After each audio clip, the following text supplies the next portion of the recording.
Hi, everybody. This is so awesome. You guys are already here and waiting. That's so cool. All right, I need a quick microphone check. I'm hoping I ran into some technical difficulties in the beginning, and I'm hoping everyone can hear me. So if someone could comment and let me know. Heather, thank you so much for joining. I wasn't sure you're going to because I know you were probably up late last night with Keith. Excellent. Yay. All right, let's say hi to everybody. We've got Rusty. Happy Thursday. Heather, thank you so much for coming on. John D.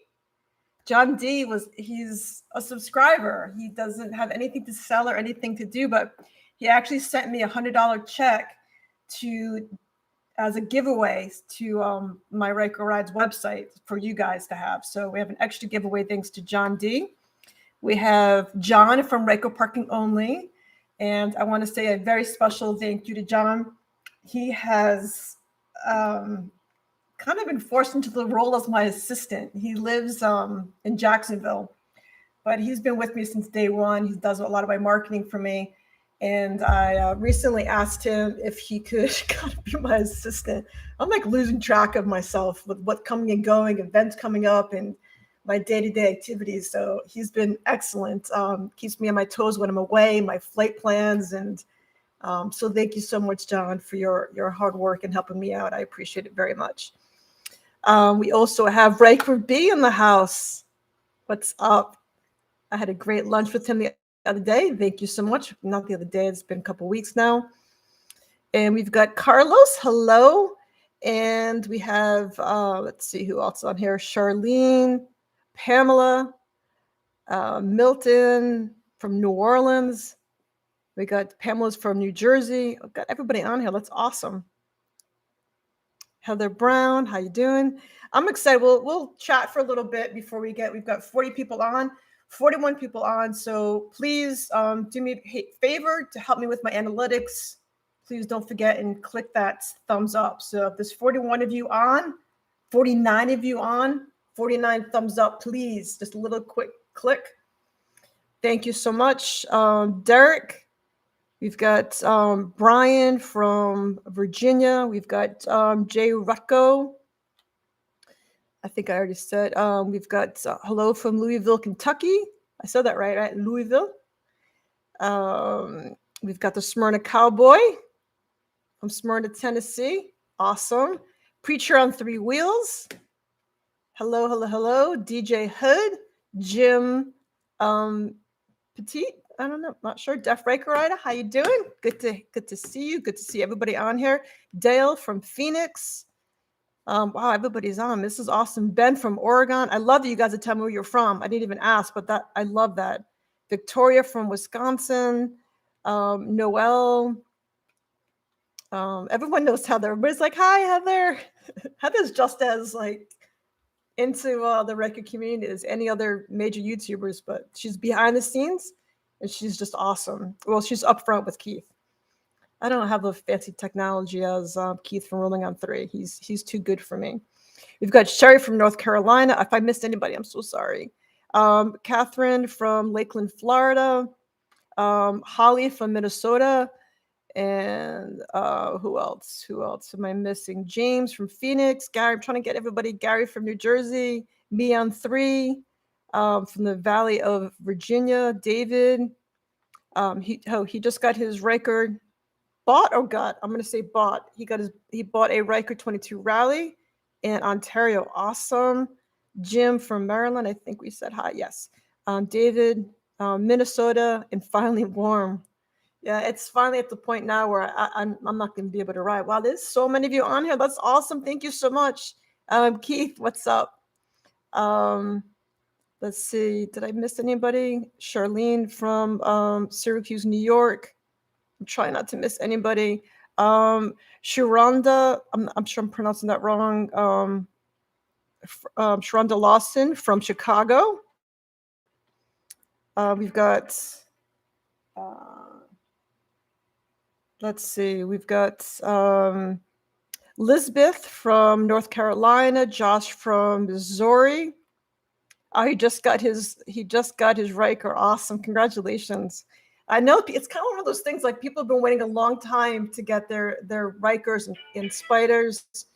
So it's a big deal when you get it. It's not like when I got mine, you just walk in, you get it. Like by now it's this whole waiting process, and it's very frustrating. I think people are like, well, CanAm, it's everywhere. It's cars, it's motorcycles. Everything is so slowed up. I'm hoping eventually we'll recover from this COVID thing, but it's like this trail that's COVID has left behind that's really destroyed our economy like that. Mark from Massachusetts, Trish from Palm Bay, Jay from Texas. Did I forget anybody? Everything's larger and bigger in Texas.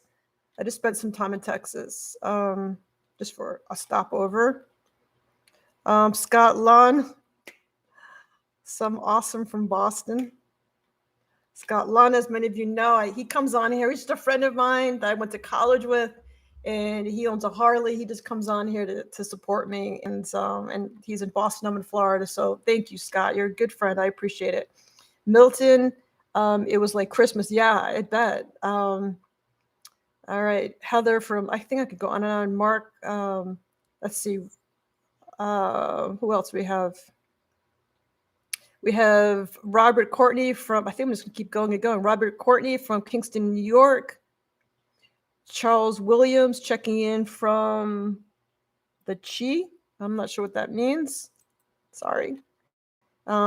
Scott's selling his Harley. Scott's going to join the CanAm community. I don't know. I don't think so, but welcome to my world, Scott, if you do. I work for food, and we struggle to build cars due to not being able to get parts. Oh, I work for Ford, not for food.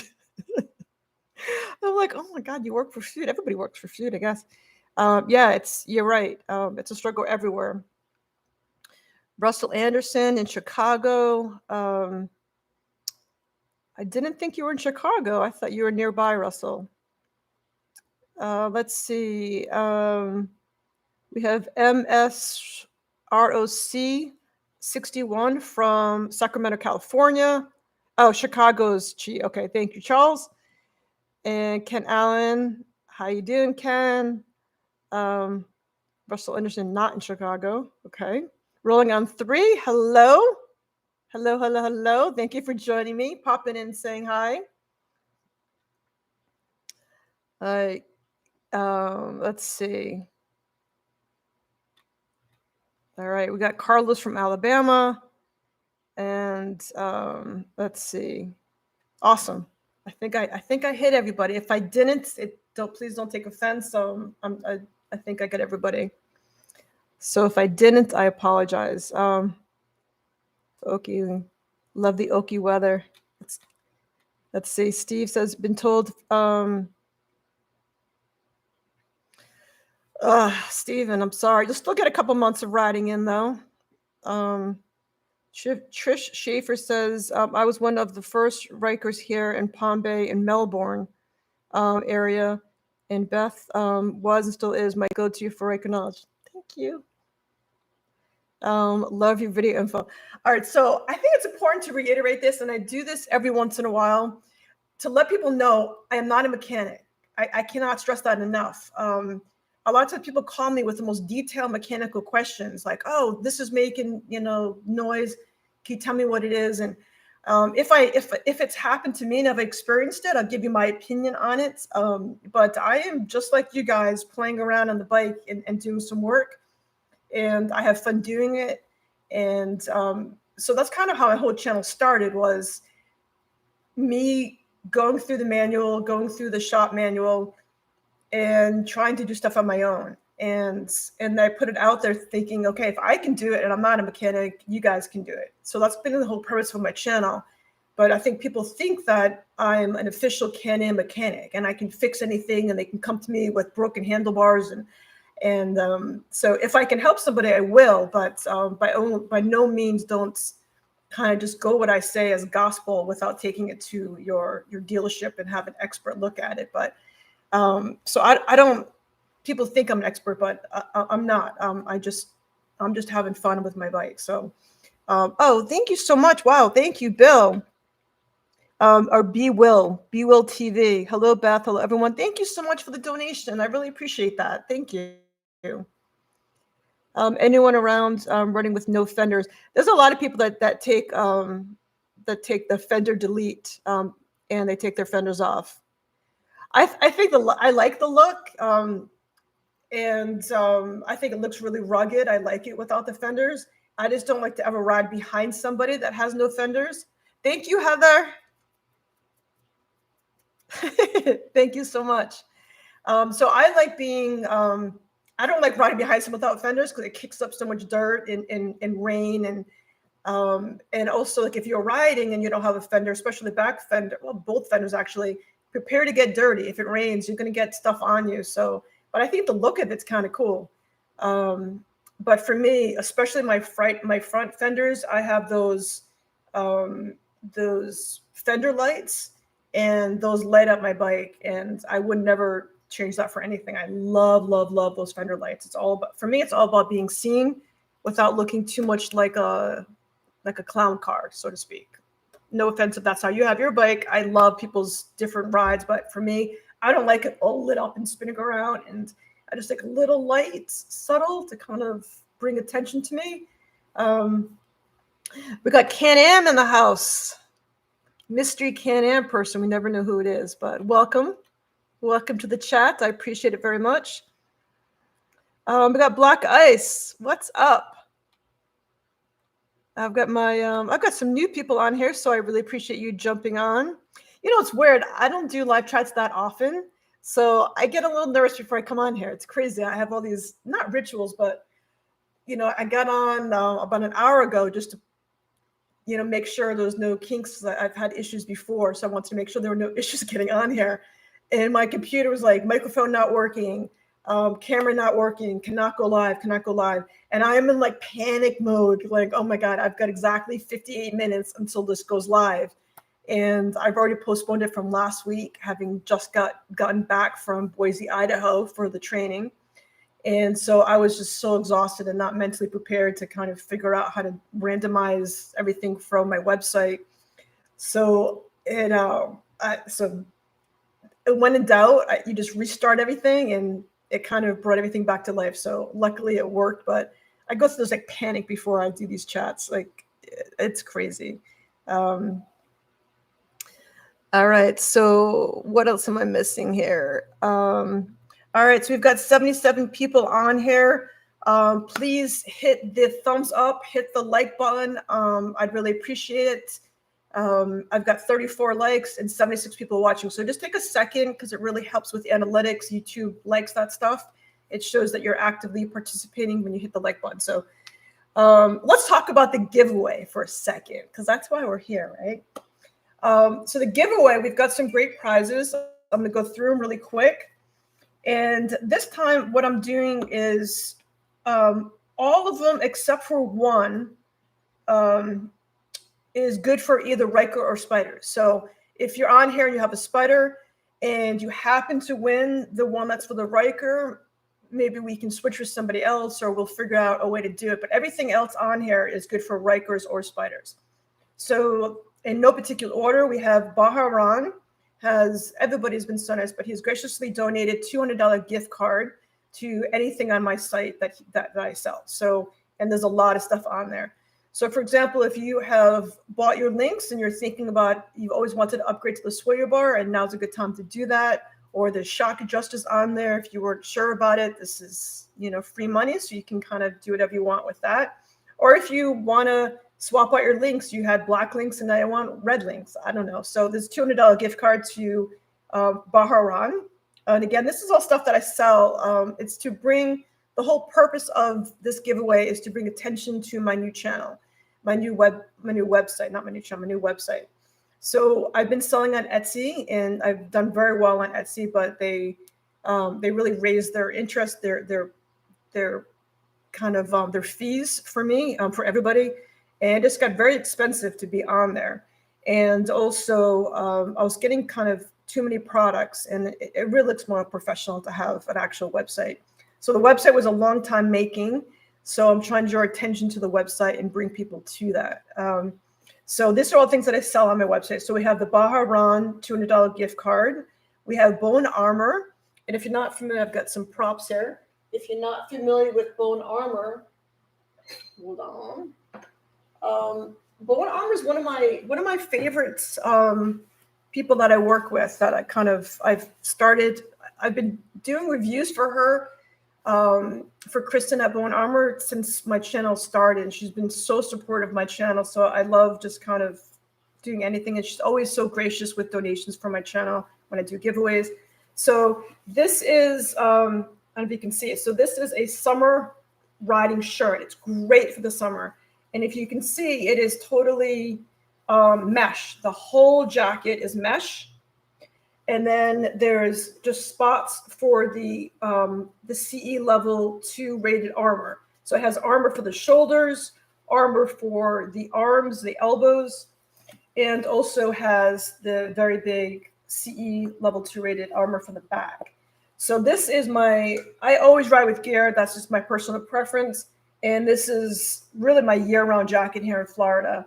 And I couldn't live without it. So we're doing that. There's also a winter jacket on there as well. In case you're more of the northern and you get more use out of that, you can donate, use your money towards that. And next we have Custom Spyder Works. So Dan at Custom Spyder Works is a good friend of mine.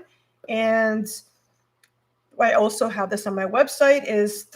He's donated 3 halo eyes. And the halo eyes is for the Ryker, there's one up front and one in the back. And it really lights up. It's just a nice subtle glow underneath. It has multiple colors and a remote that switches the colors. So he's donated 3 of these, and it's for the Ryker or the Spyder. So if you win, just tell me what you have. And then the Spyder, it's just in the front. So and it has a nice glow that lights up underneath the front. Then BLR Tuning, my friend Bill Ramsier over at BLR Tuning. I think everyone knows the story by now. He was my first subscriber and my mentor for my YouTube channel. So I love Bill, and he has graciously donated. This one is just for the Rykers. He's donated a fuel extender and also a gear shifter. And the gear shifter comes in, I think, 20 different colors. So it's to help you get to that shifter to make it easier for you. And then Break Free has donated a helmet light. So that's what this is back here. I have these ready to go. I love these. I sell these on my channel. And so I told you I had props. So this is my helmet light. So I've done a whole video review on this. I don't want to get into too much more detail on this, but it has an accelerometer in it. So when you're driving along the highway and you stop short, it lights up. So it doesn't work with wires or apps. You don't have to get into your brake line to do it. It's awesome. And it just it pops on and off, and it has a little attachment. So if you have more than one helmet and you want to switch between, you don't need to buy 2. You just buy one of these and you have an extra attachment. So for example, if you have, if you're riding 2 up, and so you can kind of just put it on the back of your passenger's helmet. And so you can kind of switch between, because you wouldn't want this in someone's eyes. It is like super, super bright. Woo, woo, woo, woo. Okay. And there's different modes. They have flashing. They have, in case you're riding. I used this the other day. I was riding in a wicked storm.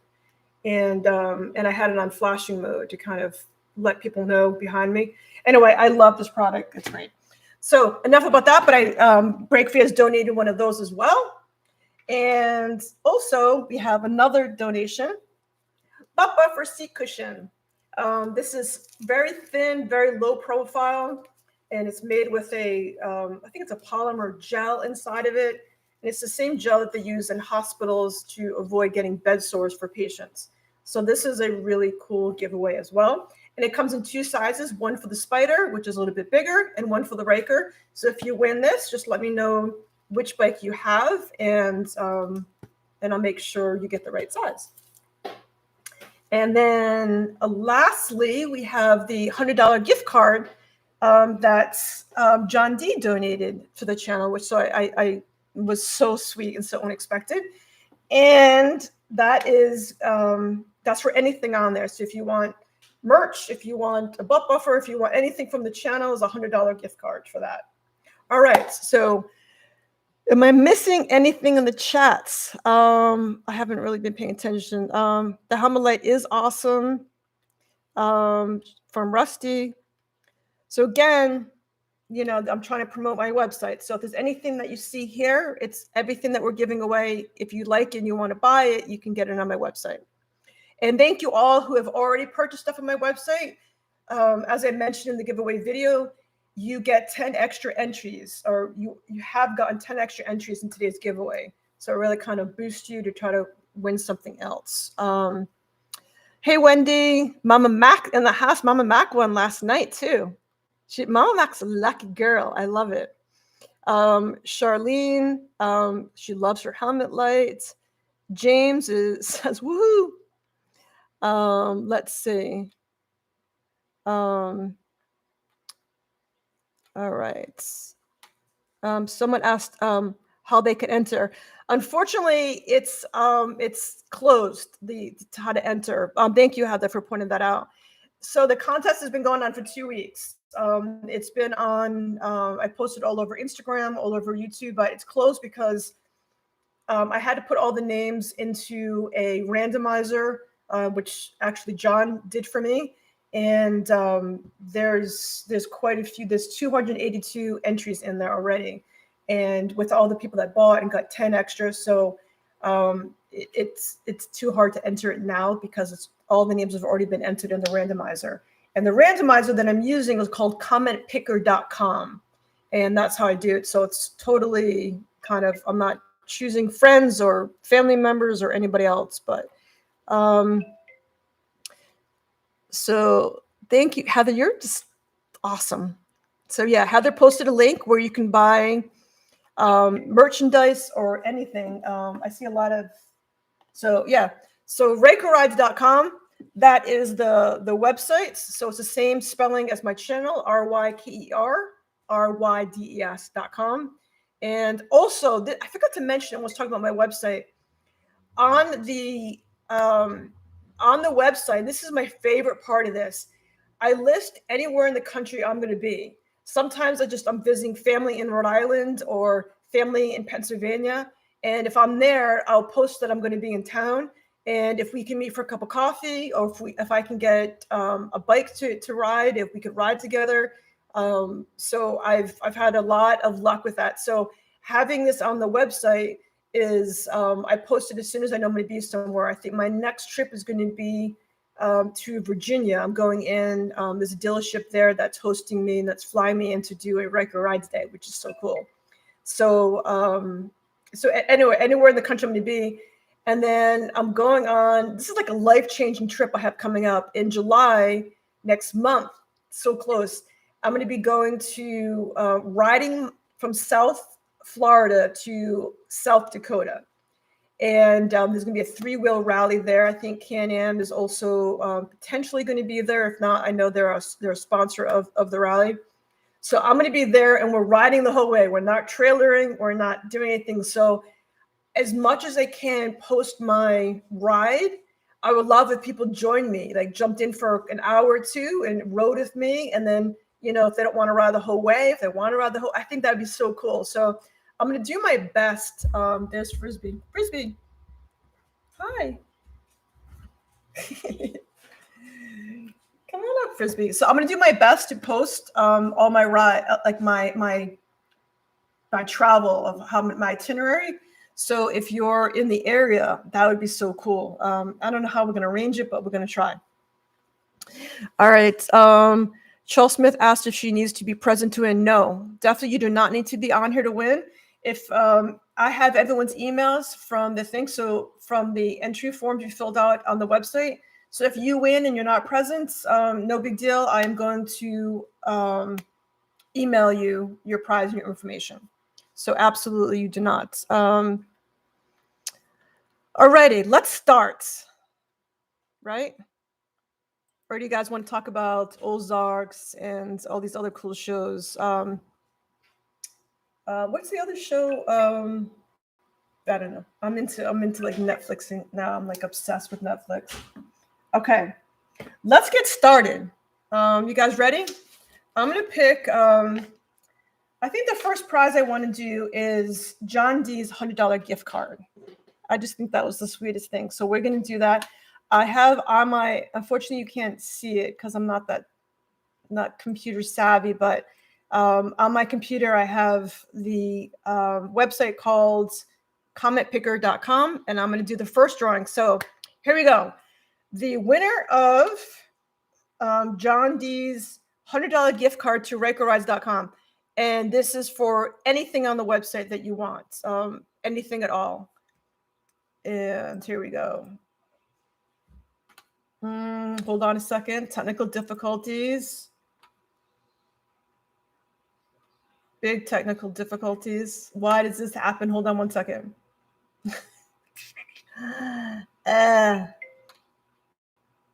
Okay. Okay, here we go. Okay. We're done with technical difficulties, thank God. All right, so the first winner is Lorena Gamez-King, Gamez-King. She is the winner. Let me write it down. She is the winner of the $100 gift card to RykerRydes.com. Thank you immensely to John D for that. So, Lorena. Okay, I think John is writing down the names for me. So, congratulations. Yay, she's on too. Yay, yay me. I love it when people are on. It makes it nice. All right, so the next... now, if you've already won once, unfortunately, you can't win again. So to kind of make it so other people get a chance. Hope you understand. All right, so the next winner is of the butt buffer seat cushion. And again, if you're interested in this, very comfortable seat cushion. I have a video on YouTube, a review of this. I've reviewed quite a few seat cushions. This is one of my favorites, as well as the bead rider. So I'm a huge fan of this. And I think I like it because it's so low profile. And just the only thing about this, just so you know, if you leave it out in the sun, especially in the summertime, it gets very hot. And then it's uncomfortable to sit on. So if you're going into someplace and you leave this out, yeah, it's going to be annoying. So because the gel in it will heat up a little bit. So just remember to kind of tuck it away someplace, put it in, it can roll up and you can fit it in your little trunk space, your Funko, whatever you call it. So that's just a little hint, little tip. Okay, so the winner of the butt buffer seat cushion is,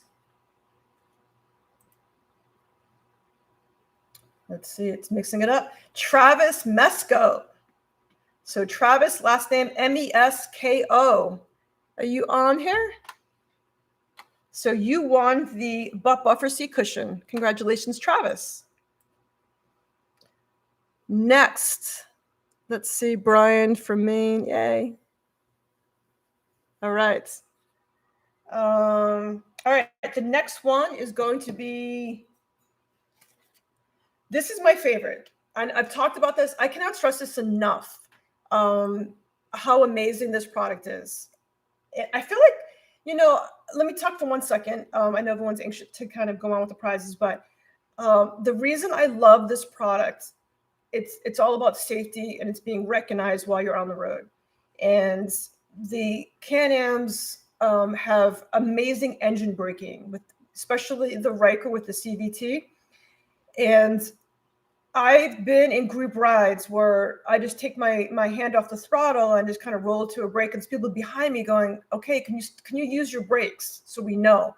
And of course, I listened, but I don't ever want to be in a position where people don't know I'm braking or they don't know I'm slowing down. So this just happens automatically through this awesome technology. So it is just so cool, and it lasts. The battery on here lasts forever. Like I'll go 2 days and I may not even turn it off. So it's really, really awesome and super bright. I know it feels like I'm doing a sales pitch because I do sell them and I do have them like in stock and ready to go. But it's very important for people to know if I'm selling it, it means it's because I love it and I trust the product. I trust the company. They actually were on Shark Tank, which is cool. They got an offer on Shark Tank. So the whole company is awesome. Let's go on to the giveaway of this. So let me do the scrambler here. And the winner of the Break Free Light is Joe. I'm going to mess up the last name. Negron is Negron. So Joe Negron, I hope I'm pronouncing that right. You have won the Break Free Helmet Light. Congratulations. Be seen, be safe. Okay. Next. Now this is for a Ryker person only. So if you happen to be on here and you win this and you say right now, I do not have a Ryker, I will move on to the next gift for you. So if that makes sense. Okay. This one particular thing only because it's for Rykers only. Okay. Am I missing anything? So if I miss anything, Heather, if you could just kind of hit me up so I'll know. Okay. Let's see. All right. The winner of this is the BLR tuning for Bill Ramsier. And this is the first one I'm giving away. There's two separate prizes. The first one is a fuel extender. And this is great because, and I also saw the video on it, it extends your overflow. There's a little tube that comes out the right side of your bike near your brake pedal. And, or it's above your brake pedal. So if you overflow at the gas, like if it doesn't shut off, it overflows. This is what allows you to overflow. So the problem with on the Ryker is that the hose is a little bit short.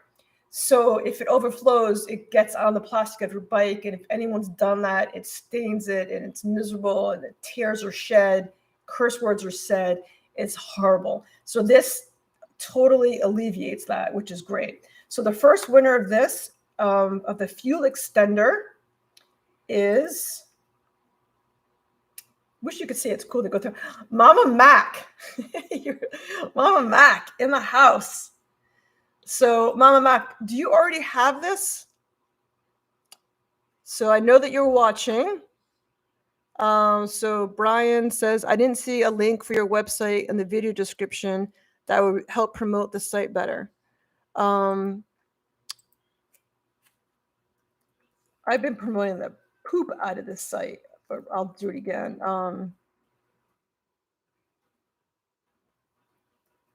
So Mama Mac, you were here a minute ago. Mama Mac says no, she doesn't have it. So awesome. You're going to love this product. And I have an install video on my channel.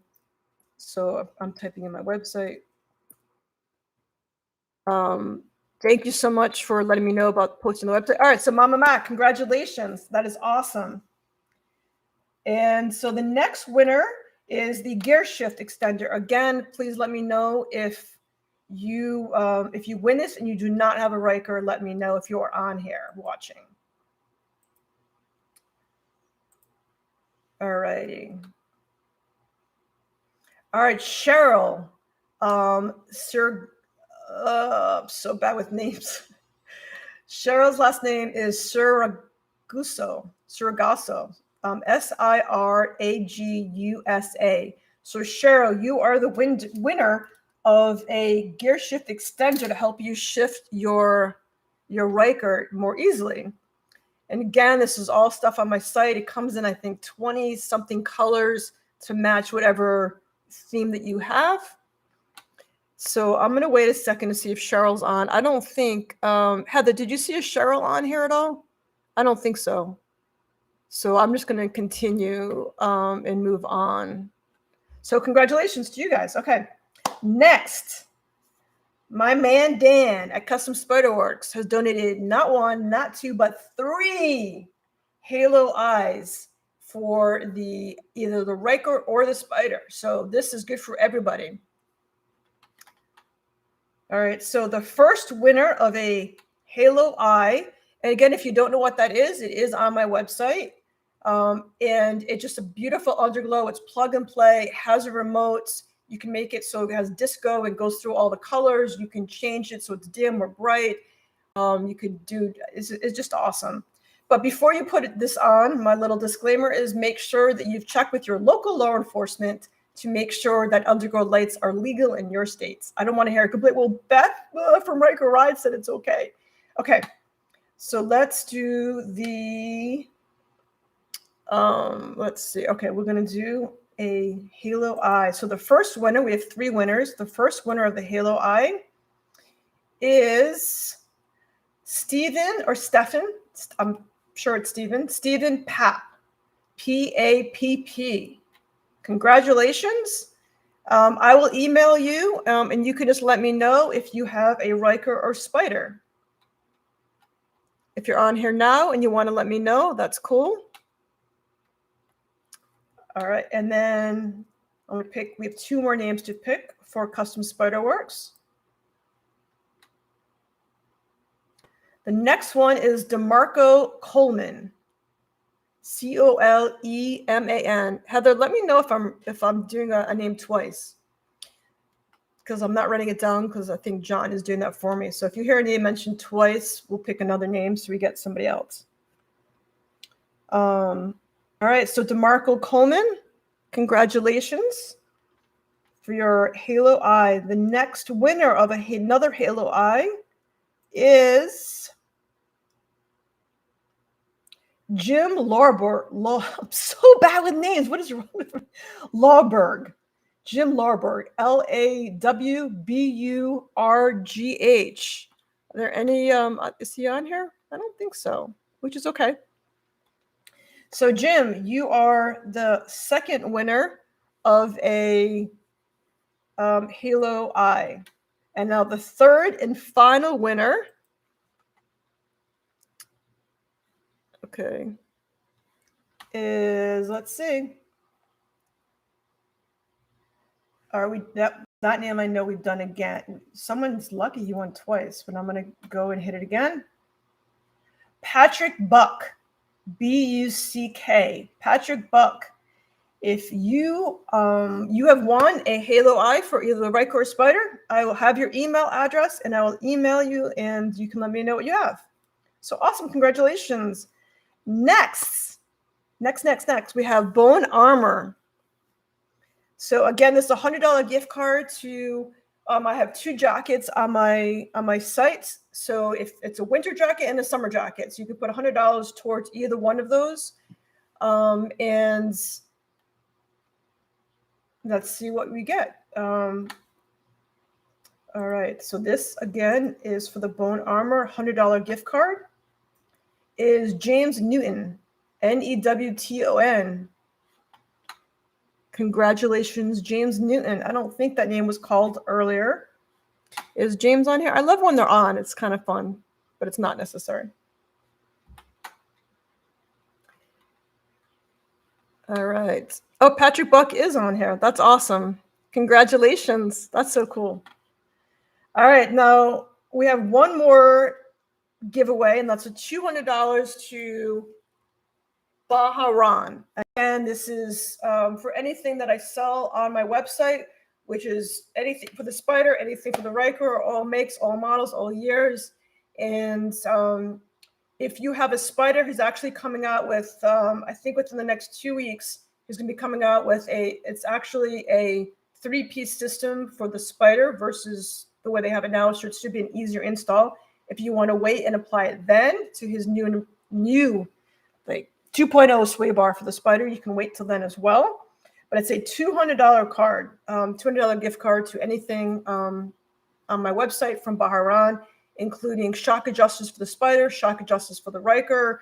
If you just want links, if you want links and a sway bar, if you've already bought the links and you just want, you get it, right? I don't have to list all the different scenarios. So I'm just going to jump onto it and we will pick a name. All right, Shawn Munger, M-U-N-G-E-R. You are the winner of a $200 gift card from Baja Ron. So it says, please check your All right, so somebody said, please check. All right, Heather. All right, Heather. I think you're trying to reach me. Did you text me, Heather? Let's see. Heather's trying to reach me. All right, before we hang up, let me find out why. So Heather, can you just text me? I don't know if you have my text message. Oh, on Instagram. Okay. All right, hold on. Don't go anywhere because apparently CanAm is messaging me. Hey, Beth, they want to contribute to the giveaway. Yay, CanAm. Okay, awesome. So any of you guys that just jumped off, we have CanAm wants to donate 5 women's T-shirts to give away. Awesome. Thank you, CanAm. So I'm just going to use the random picker again and pick 5 more names for a women's style T-shirt. Thank you so much, CanAm. And thank you, Heather, for telling me what to go check my DMs. I appreciate it. All right. So as a gift from CanAm, we have got the first person, and this person already won. So I'm going to start again. All right, what I'm going to do is I'm going to, let's see, hold on one second. All right, it keeps picking this similar names, the same name over and over again. Okay.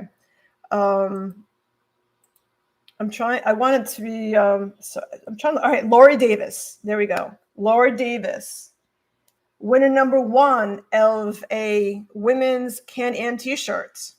I will email you and you can tell me your size and then I'll get the information to CanAm. Let's pick another name. Yes, this is, we're representing Women of On Road. Can't just take a second and tell you how amazing Women of On Road is. Just the women in general. I don't know if you guys know this, but CanAm is the leading bike, motorcycle, whatever you want to call it. They're leader in the industry of having female riders. That is huge. Every motorcycle company out there wants to get the female riders. And CanAm has done that. CanAm has brought in so many female riders, and it's because I think because of the Ryker, especially, but also the Spyder.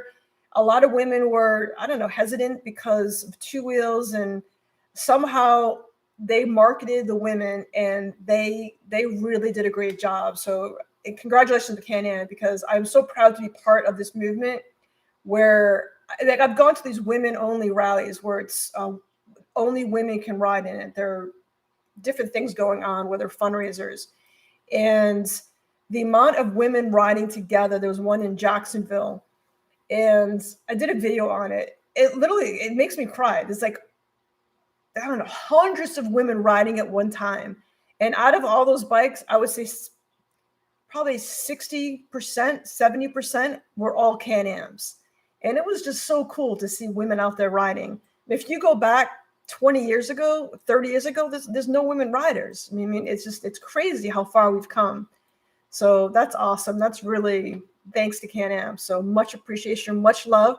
And any of the women on there, get on Women of On Road. And I'm a mentor for Women of On Road. So get on there. And if you're new to riding, it's just a very safe, comfortable place for women to ask questions and not to feel intimidated because of other people on there. So it's a great place.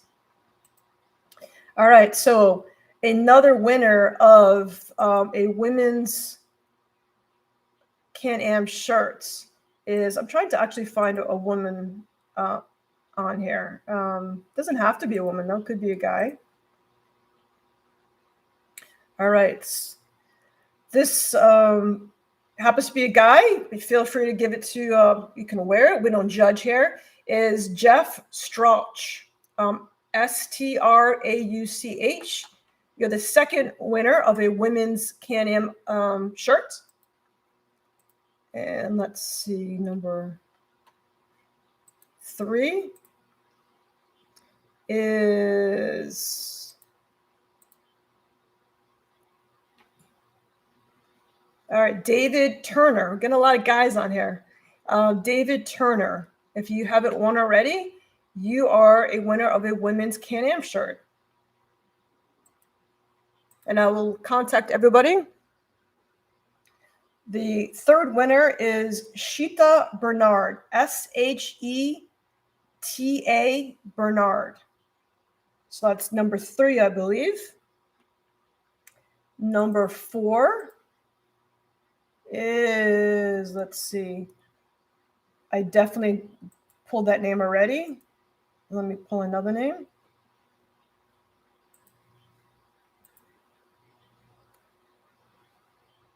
All right, the winner is David Hockman. David Hockman, you won a women's CanAm on-road T-shirt. I will email you for sizing and information. Congratulations, David. And the 5th winner of the women's on-road shirts is Annette Richardson. Annette Richardson, congratulations.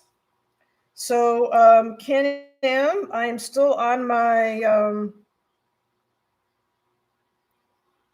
I'm still on my Instagram, so I don't know if there's anything else you want to donate. Are we donating bikes tonight? No giveaways for Rykers. If anybody has any questions for CanAm, they are on here, and it's so CanAm's, whoever is on here for CanAm, they're very funny. It says, "Guys supporting the Women on the Road cause. We're all in this together." Absolutely. It's yeah, I love it. I love when ride, women ride, we all ride together. It's a beautiful thing. So if anybody has, that was 6. Did I give away 6 shirts? All right. So sorry, CanAm, I gave away 6. So I'm gonna have to hit you up for the other one. So sorry about that. There are 6 names, not 5. So if I have to pay for the extra T-shirt, I'll gladly do it.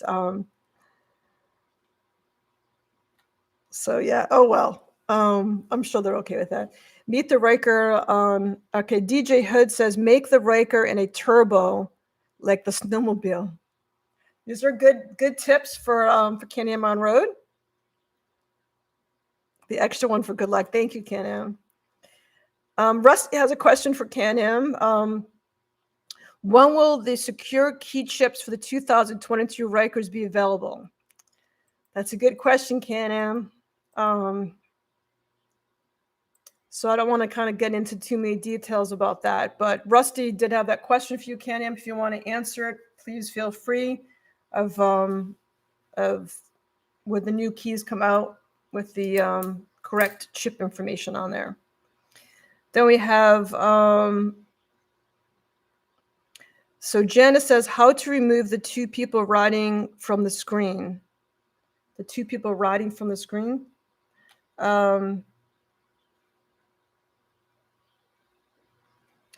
I'm not sure what you mean, Janice. I apologize. So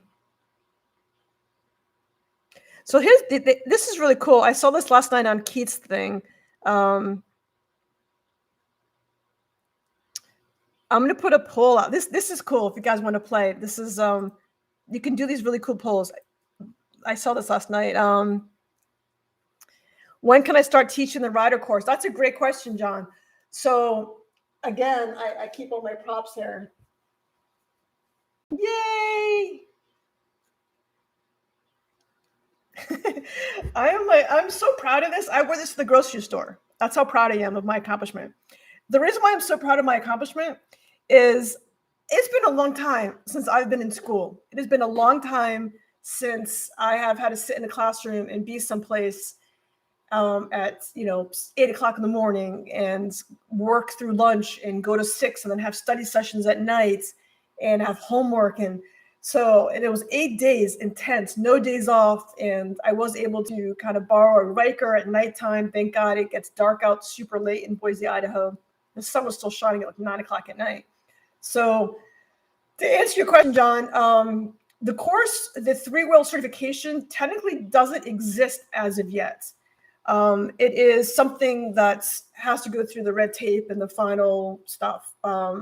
So my purpose of being there, as well as the other amazing individuals that were part of this group, it was to kind of iron out any details, any problems, any questions, any concerns we have about the program itself to make it smooth and accurate.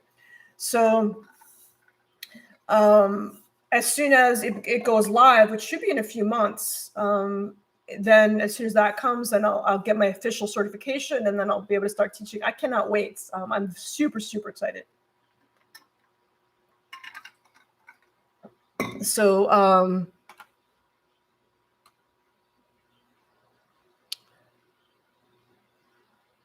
right, so to answer your question regarding anything regarding keys and stuff, so CanAm says it's a great question, but it's not the time or place for it on the chat. But definitely contact the customer support for more information, which I totally understand, because that kind of opens up a whole big thing that we want to try to.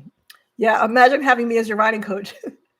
It'll be fun. That was one of the Danny, one of my teachers or my mentors and teaching me how to be a riding coach. That was what he said. He's like, man, you've got a personality, you've got this, you got that. He goes, you just got to keep it in check when you're teaching, because you're not. It's not a social thing. You're there to teach and to test them. And if you get too friendly with them, it's going to be really hard if you have to fail somebody, which I hope I never have to do. But I'm sure it'll happen. And if you're really friendly, then they're probably thinking, we're best friends. This is Beth from Ryker Rides. So I got to keep it very separate and put on my professional hat when I'm in the class. So that was one of the advice, one of the many tips that I learned from that whole class. And it was such an amazing experience. I couldn't be more thankful for CanAm for inviting me and choosing me to go and to represent the community that way. Because, it's funny when they called me, I was like, I never really thought about becoming a rider coach and teaching. But I'm like, you know what? Hey, it's a free trip to Boise. Let's go. And I went there, and the people there who have been teaching, who have been coaching for years, and I just met so many wonderful people. And you leave there, and I am pumped. I am like super, super excited that it was such a great experience. So I want to teach as soon as possible. So we'll see what happens as soon as I can get it started. So Mama Mac asked, do you have two up seat pegs on your bike? Let's see. Do they make you wear shoes? Yes, they made me wear shoes. It was super annoying. I couldn't teach barefoot. Now, when I ride, just so you know, when I'm riding, I'm never barefoot. I actually have the actual riding shoes, Alpine Stars, no particular connection with them. But I have, people don't realize, people think that as long as it goes over your ankle, they're riding shoes. But what you really want to look for in a good riding boot or riding shoes is that it has like armor basically on that part of your ankle, those two little things that stick out on the side. So you want to make sure there's coverage on your ankle. You make sure your toe has coverage. And a real important thing, which I didn't even realize, if your riding shoe, when you are holding it and you can bend it, that's bad. You want to make sure your riding shoe, and most really good riding shoes will have it, there's a plate in the bottom of your foot, in the bottom of the shoe. So if you get into an accident, your foot's not going to fold in half and break. So that's what a really good riding shoe looks like. I wasn't still in folks in your cluster screen. All right. So, all right, this is some poll. This is fun to do some poll questions. Let's see. What's a good poll question, Heather? All right, let me do it here. Favorite riding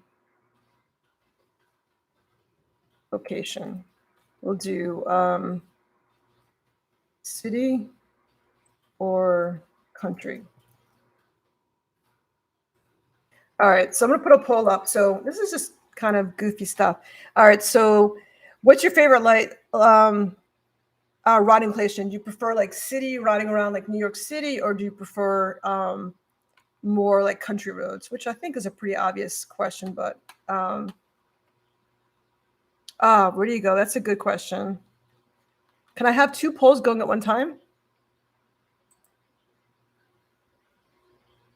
All right. So some people do like the city. That's cool. We got 11 votes. There's 42 of you on here. Let's get some more votes on here. It's quick. Just a quick poll.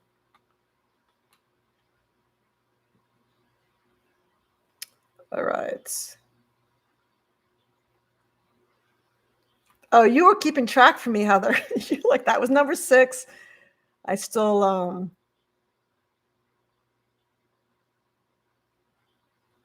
gave away too many. All right, so I'm going to end this poll. Most people want country. Okay. All right, so I'm going to do another poll. This was Heather's question. If you have a poll question, write it down, and I'll ask the group. I think this is fun. Okay. What do you ride? Spyder or Ryker? I have a feeling everyone on here is, the majority will be Ryker, but I just want to see if there's CanAm. You're hilarious. CanAm wrote, I should airbrush my riding boots to look like bare feet. I don't know what the deal is with my feet. I live in Florida. It's hot. I'm barefoot. It came to this huge thing. Everyone calls me Barefoot Biker Beth. It's like it's become my identity. It's crazy. So yeah, most people on here are Ryker people. That makes sense. I'm trying to desperately bring in the Spyder community to my world, because I've started to do a lot of modifications and oil changes and sway bars on Spyders, and I'm trying to get more to expand my channel. I'm trying to include Spyder, and I have Spyder Rydes T-shirts. I have a lot of Spyder Rydes merchandise, but it's tough. So there are people on here with those Spyders. So thank you so much. It's funny. All right, is anybody else? Okay, whoops, accidentally clicked city. You can't take it back, Brian.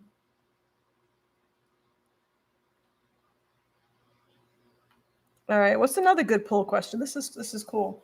All right, off topic. Oh, that's cool. Hey, Shayna. I'm so glad that you watch.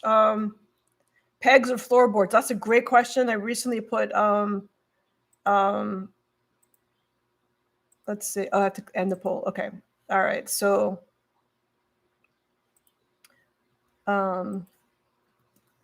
pegs.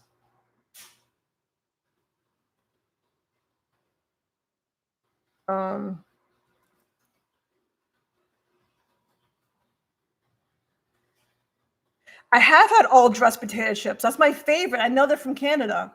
I loved all dressed potato chips. They're my favorite. Good question, though.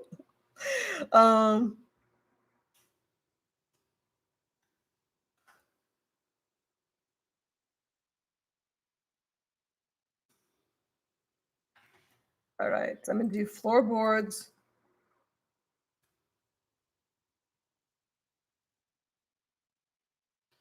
Okay, so this is a good topic. Floorboards or pegs. So I've ridden with pegs now for, I don't know, 2.5 years, and I've loved having my pegs. And I was always so hesitant to get floorboards because I like being able to dig into my pegs around turns, like really lean into it. And I've never really wanted floorboards. Long story short, I was given a pair of floorboards, and I gotta tell you, they changed my life. Like, they're amazing. I love having floorboards. It still vibrates. I know, Heather, you had asked this question last night on Keith's chat. The floorboards still vibrate. The only floorboards that do not vibrate are on the Spyder. And the Spyder did a great job with it. The Spyder's floorboards, if you don't know, and it looks weird when you first look at it, they have the floorboard.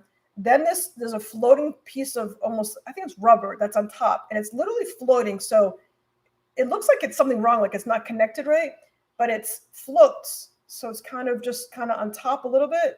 It's not going to come off, if I'm explaining it correctly. But so that little area between the rubber piece and the floorboard makes it so there's zero vibration on the Spyder. It is awesome. So maybe CanAm will eventually do that for the Ryker. I'm not sure, but that technology that they have is so awesome. So the floorboards I use, and any floorboard you put on the Ryker is going to vibrate unless it has that cool technology like the Spyder has.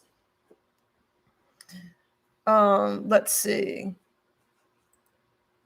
So it's a very close race between floorboards and pegs.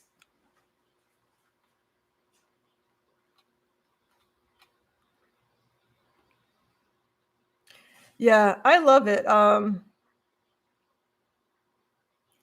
Can we get that at CanAm on Road?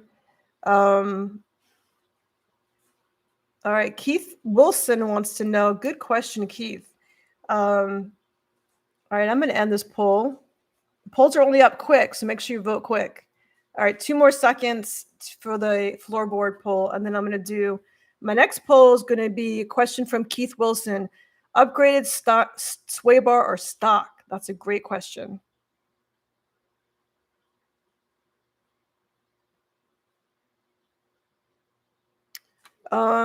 Richard asked, who rides with panniers on their Ryker permanently and who doesn't? I don't know what that is. PANNIERS. Heather or John or somebody, if you could look that up for me and tell me what that means. Sorry. All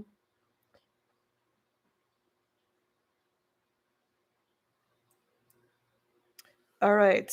Next question. This is a good one.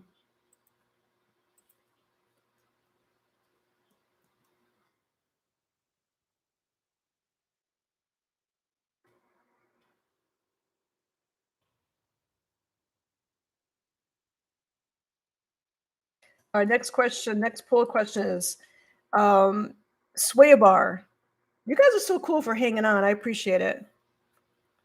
So next question is, for your sway bar, do you like the upgraded, the Baja Ron? There's other makers too. You know me, I'm all about Baja Ron. So it's upgraded or stock. And again, I sell them on my website.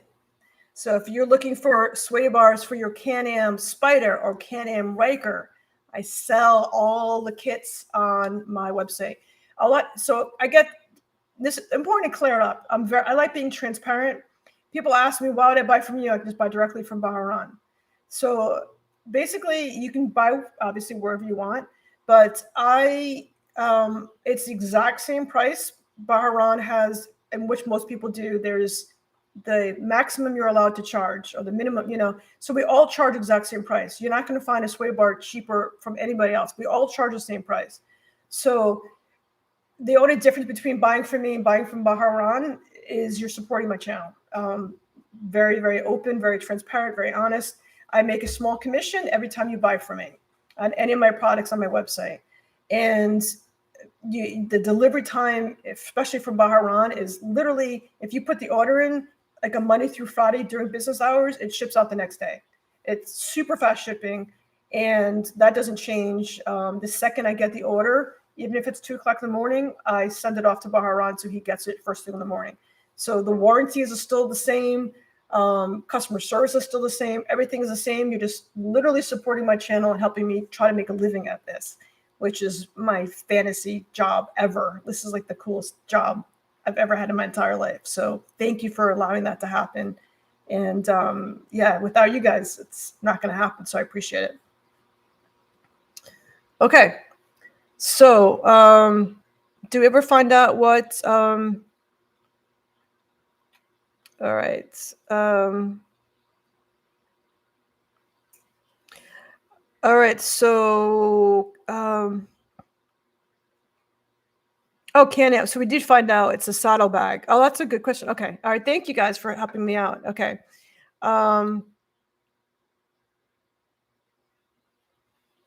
That's cool. That's an Australian term. I love it. I like learning new things. PA. Okay, let's do that. All right, let's get rid of this one.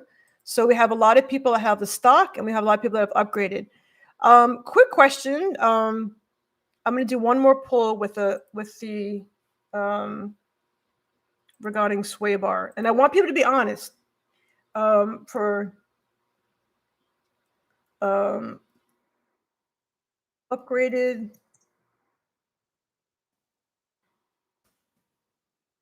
sway bar made, say, a huge difference in my ride. Okay. All right. So this question is,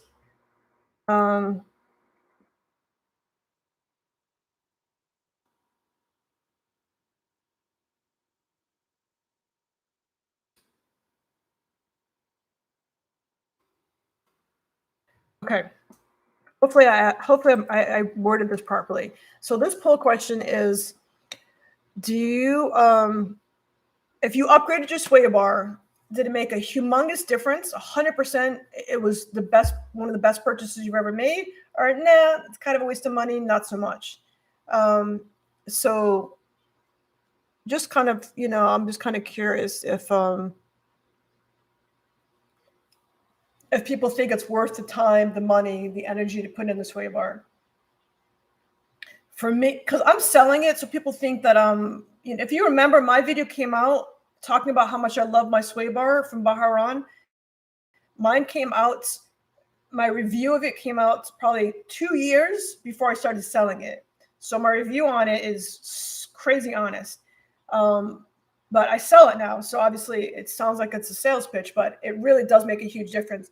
So that's the reason why I wanted people to put on here, their opinion, because I'm kind of curious if other people found it as beneficial as for me. Like when I upgraded my sway bar, I literally noticed when I was reversing out of my driveway, it just felt tighter, so. All right, so as of right now, there's only 8 votes. Oh, it's not everybody has it though. So 62% of people say that it made a huge difference, and 38% said not really. Interesting. Okay. All right.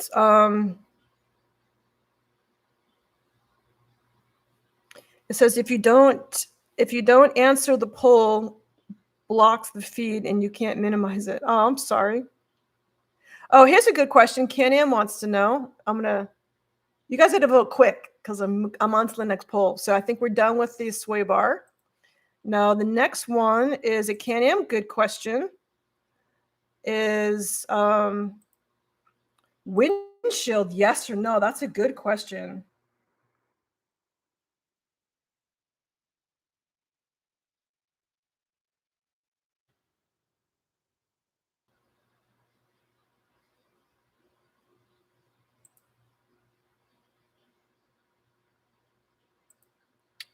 Oh, okay, let's see. Okay, windshield, yes or no? I love the look without the windshield. And if that's unfortunately I'm the only one here with a mic, so I'm the only one that could answer out loud. But for me, having a windshield, I love the bike without a windshild. I like the raw look. I like without the max mount. I like with nothing. And if you look at my bike, it's the opposite of what I like. But I like it bare bones. I think that's the rough look. I love the floating seat. I love everything. But unfortunately, the more you ride it, the more you realize you need stuff. So my personal opinion, again, I'm not making any money from selling windshields, but I love having a windshield. If you're going to be on the highway at all, if you're going over, say, 40, 50 miles an hour on your bike, it makes such a huge difference because the wind is like the pushing on you. You think about you're going forward, the wind's coming this way. It's, it got very tiring when you're riding at higher speeds without a windshield. So for me, it's a no-brainer. And the bigger windshield that CanAm has, when it's all the way up, you're seeing through, which a lot of people don't like, but it really helped me with wind buffering in my ears. So I'm a huge fan of the, CanAm makes a great. There's a lot of people out there that make windshields. But what I like about CanAm's products is that it actually, it looks like it's made for the bike. It is made for. it is made for the bike. So a lot of times you put these aftermarket things on it, and the windshield just looks too big and it looks out of place on the small Ryker. So yeah, I don't know. But different companies, they a lot of people make them. So it looks like most people have 82%. It has a lot of votes. 82% of people say yes. All right, excellent. All right, so let's do what was that other word we said? What was the Australian word? I want to put it in the poll correctly. Yeah, it protects from bugs getting in your it's good stuff. Penny something. Oh yeah, here we go. Okay. All right. Let's do a poll for.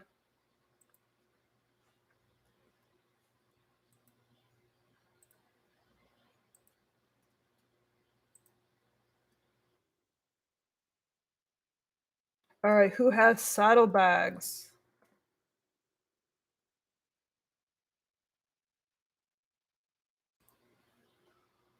All right, good poll question. I like that you guys are helping me out with this. CanAm wants to know, do you like riding? This guy's a comedian or girl. I don't know who it is. CanAm wants to know, asking people if they have a windshield or not is like asking, do you like getting headaches?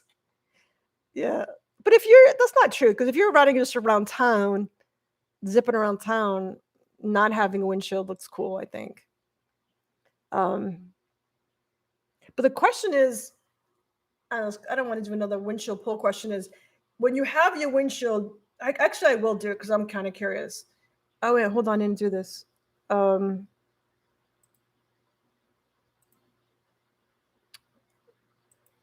Okay, sorry. I wrote the poll question, but I never listed it. All right, now it's listed. Do you have saddlebags, yes or no? And then my next question is going to be, people who do have windshields, which most of you do you like looking through the windshield or over the windshield? That's like a very personal thing.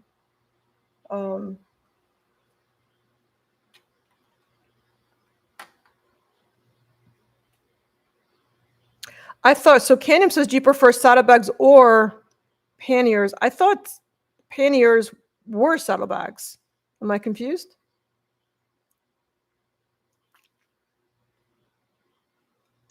Let's see.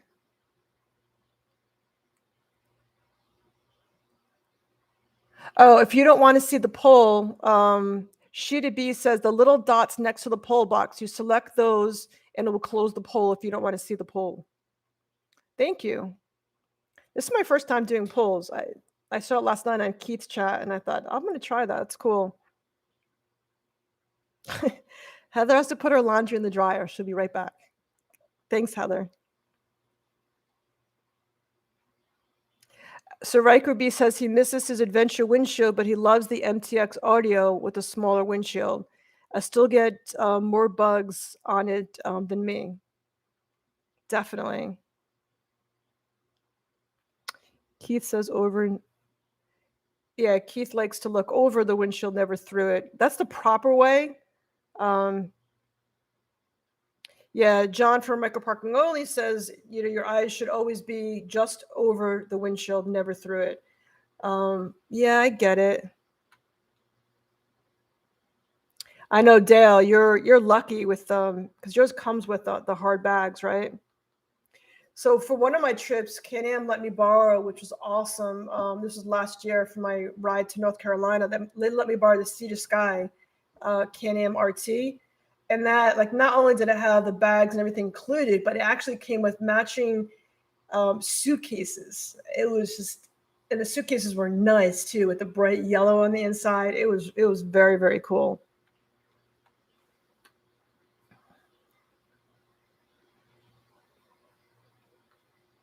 So Shayna says, because she's short, she has to look through it. Quad lock or max mounts phone holder. There's a max mount phone holder.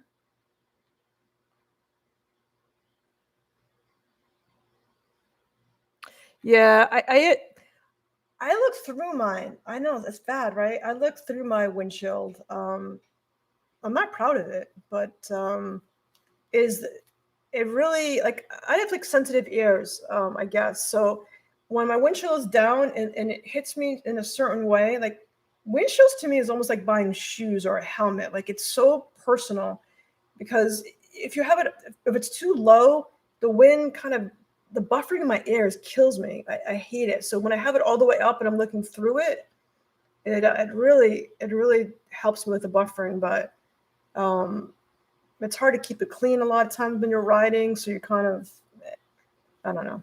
I go back and forth on it. Coco Bean says thumbs up the video. Oh yeah. Thank you. Definitely hit thumbs up for the video. I appreciate it. Thank you, Coco Bean. I like the look of the bike without bags. I don't think the Ryker as a touring bike to keep it looking bad. Beep. See, yeah, I feel the same way. I don't have saddlebags on. I don't have permanent saddlebags on mine, and I did it. There's a video for me. I just took saddlebags that just come on and off, and I just put it. It was a cool system. If you guys want to check out the video, it has the saddlebags just go over the seat, and it really doesn't distract you if you're riding or getting to the brake pedal or anything. It's really cool. So that way, if I'm going on an overnight trip, I've got the space, but it's just very quick, and I actually will throw it over my shoulder and take it in like luggage. So, yeah, I don't love the look. I agree. To me, the Ryker's not meant to be a touring bike, but we do want to ride it though. I think it wasn't meant to be a touring bike, but we go places on it. We're out there, and I find, that I love having that extra space to put stuff, whether it's a jacket or, something big enough to hold a helmet. It's great. All right. All right. Who has a Fritos? Fritos, no Fritos. No Fritos, John. That's a little private joke. Fritos. So John calls, this is silly, but John calls it Fritos. Fritos. And I tease him about it. It's crazy. So for phone holders, I love my quad lock. People started talking about that. So there's a lot of different options for phone holders. I've reviewed very cheap ones that work great. The reason why I specifically went with quad lock is I love when it's on, it's charging. And then again, I have over 200 videos, so I literally have the video on everything I've talked about and everything I've done.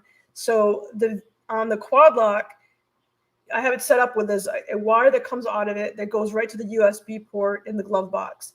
And I drilled a hole in the glove box so it could kind of sweeps through underneath. So there's no wires showing, or very little wires showing. And then every time my phone is on there, it's actually, you can see it right here. Every time it's on my bike charging, it charges my phone. So I just clock, and it has an automatic charging system on there. So I just click it on. I don't have to worry about plugging anything in, and I never have to worry about, my directions and my battery dying. And so I love my quad lock. And I actually bought for my car as well. So when it's in my car, it's charging. So I'm all quad locked up. All right. So, all right, here's a good one. All right. So let's see the poll results for this one. Yeah, people love. Oh yeah, so it's kind of split for the saddlebags. All right, the question was, I forgot who asked it. We have a poll question of I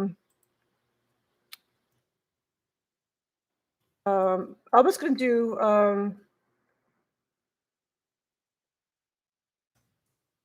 aftermarket shifter. I know shifter. Okay, hold on. I'm trying to find a way to word this right. This is for your reverse shifter.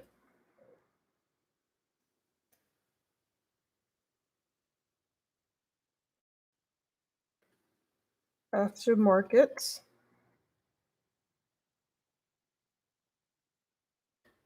think I know the answer to this, but let's see. So this question is, so is your shifter aftermarket or is it stock? So, and feel free to elaborate in the comments. Like if you have, when the jockey shifter came out, I was like, but now I really like it. I think it's cool. And people do all kinds of like dice on it. I like that jockey shifter. I think it looks cool on it now. So, and I go through a few. I have the Bill Ramsier shifter, and I also use. It was my very first video because I just couldn't figure out a way to make that shifter work. So my very first video, it's not that great because it was my first one, but it was a modification I did. Maybe it was a $10 mod, and I took a shifter from a motorcycle, just a regular shifter, and I added it to that. It's hard to explain, but it's really cool. It extends it, and that's kind of my favorite. All right, is Heather back? Thank you all to everyone who's donated to the channel. I appreciate it. Thank you very much. Thank you everybody that's purchased from my website already. Thank you all my subscribers. Thank you to everybody. Yeah, I'm so, I've been doing this now for 2.5 years, and I'm still as excited about the channel as I was the first day in the first video. And I'm still as nervous doing live, and I still get excited and giddy every time I'm recording a video. I'm just having a good time with it. So my next stop is going to be in Virginia. So if anybody lives in Virginia, and they want to hang out, go check out my website. I actually have an RSVP section on there. So if you're in the area and you want to hang out, it lists where I'm going to be, and we can ride together. We can, go grab some coffee or something. All right.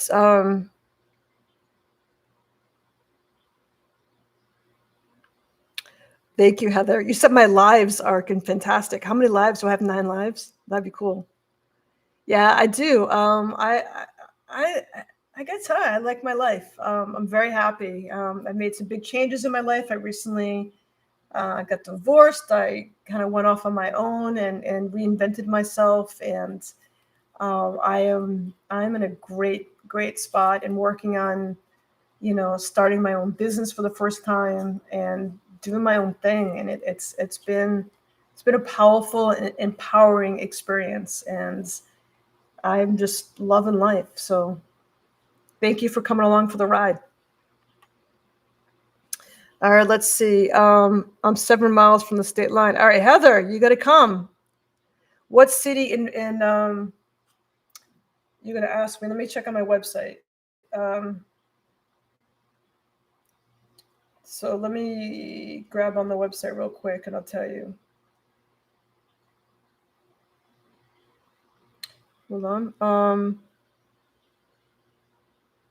So Go-Karts RS says his Ryker 900 started having a knocking noise around 500 miles. I've never gone over 75 miles per hour on that thing. Seemed like it was coming from the CVT area. Yikes. So again, I don't know if you were here for the beginning part of it. I'm not a mechanic, so I really hate to kind of give any real mechanical advice. But I have seen people where their belt has slipped, and that causes a huge knocking noise. So I can't really diagnose or even try to diagnose without being there and hearing it and seeing it. But my advice is always to bring it in. When in doubt, bring it into the dealership and have them look at it. If it is your CVT, you'd want to get that changed and looked right away. You don't want to be riding with the belt slipping around. And I've seen people have that issue. So yeah. If it's really bad, you probably want to tow it to the dealership. You don't want to ride with your belt off. Don, hey Don. Don's going to be joining me in South Dakota. All right, let's see. Where is in Virginia? I am going to be. It's called Purcellville, Purcellvilla, Virginia. Purcell, Virginia is going to be at the Moto Member dealership. Thank you, Coco Bean. I appreciate that. I have fun. It's all about, everyone says when you start a YouTube channel, just do what you love and the rest will follow. And that's exactly what it is. Like you don't start a YouTube channel to you really just do it because you enjoy doing it. If you enjoy doing it, it's like anything else. It's not work. It's not anything. It's just fun. Like I love putting out the videos. I love these chats. I love everything I do. I love the experiences and the people I get to meet. It's just so cool. I highly recommend it. I've never had a hobby in my entire life, and I've always been so envious of those who do.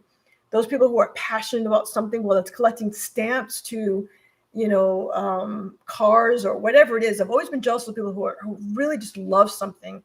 And, it wasn't until I was, 48 years old that I found my hobby. So it's never too late to find your passion, to find what makes you go. And for me, it's CanAm. It's my Ryker. I'm just like, it's cool. I cannot wait to get my hands on the when the Ryker goes electric, and to get my hand on that. Like I just it'd be so cool. I have my 2-wheel endorsement, so it's gonna be the 2-wheeler, and I can't wait to get on that. I think that'd be awesome. Mama Mac, I'm always up for Tennessee. I love Tennessee. Meet up with Heather. Yeah, I would totally do that. Get a girls trip going. Yeah, I ride. I'll go anywhere. If you invite me, I'm there. Throw me on the couch. Oh, Heather, that's 6 hours away. That's nothing. That's nothing. You got this. Thank you, Cindy. I appreciate it very much. Thank you for your congratulatory comment. I feel like I've missed a lot. So, Heather, if there's anything I missed, if you can kind of point me in the direction, I'd appreciate it.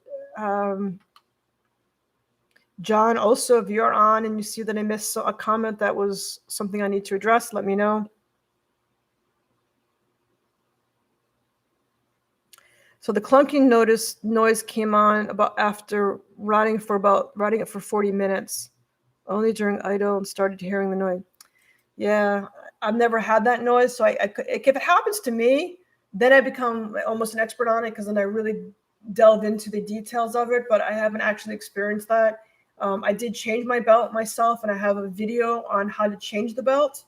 And if you want to file that video and you want to, if you're handy, this is for Go-Karts RS. If you're handy and you feel comfortable, watch my video on the CVT on how to change it, on how to change the belt. Because in the beginning of it, it shows you how to open it up. So if you are so inclined, and it's a big job to open it up because you have to open up the whole clamshell, but if you're so inclined to open it up and to go in and see if it's, so you can kind of diagnose it yourself, feel free to do that. But if not, I would just take it in. A lot of people are kind of hesitant to do that, to work on it themselves, which I can appreciate. But my thought when you're looking at the bike is, when you're taking it apart and you're looking at things and you're doing something yourself, if it can save you a few $100s by doing an oil change yourself, or changing the belt yourself, or putting on a sway bar by yourself, if I can save you money by putting out these videos, that's my whole purpose of it. But it's, it has to be at your comfort level if you feel capable of doing it. But my theory is always, what's the worst that's going to happen? Suppose you open up the CVT thing and you're like, oh, God, it looks terrible. The belt is hanging off. I can't ride it. You got to get it towed anyway. So what's the worst that could happen? You have to have it towed to the dealership. So I look at it that way. Best case scenario, you fix it yourself and you put a new belt on and it works great. Worst case scenario, you have it towed. So that's how I look at it. Try it. So when you're coming to Bellevue, Florida, how far away is Bellevue, Florida from me? I'm going to type it in. because I'm all over Florida. Let's see where Bellevue is. That's 222 miles from me. And it takes me, it's calculating how long. That's 3 hours away, which is not far. So let's see. Yeah. It is, let's see, you're north. You're north near Ocala. I'm going to be, just so you know, I'm going to be in DeLand for a few events coming up. So in September. So maybe if you check on my website when I'm going to be in DeLand, because it's a wheel rally coming up there, and I believe it's September. So if you're going to, if I don't know how far that is, but we can use that as a meeting point and meet in DeLand. Oh, great question by Richard Higgins. Let's end this poll. Do you throttle lock? That's like my pet peeve. That's like I get on my soapbox with that. So, all right. So to end the reverse shifter, most people have stock. Good for you for figuring out how to do it. It's tricky for me. Okay. So, hey, Dan from Custom Spyder Works in the house. Thank you, Dan. Thank you for the donation, babe. All right. So this poll is,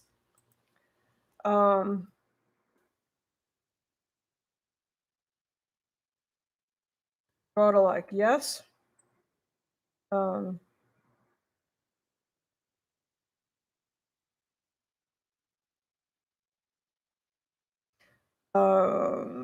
Okay, so I did weight the question a little bit. So the question now is, do you use a throttle lock? Yes or no, it's too dangerous. So while you guys are chiming in on that, I'm going to give you my opinion on this, and any chance I get, I comment on this.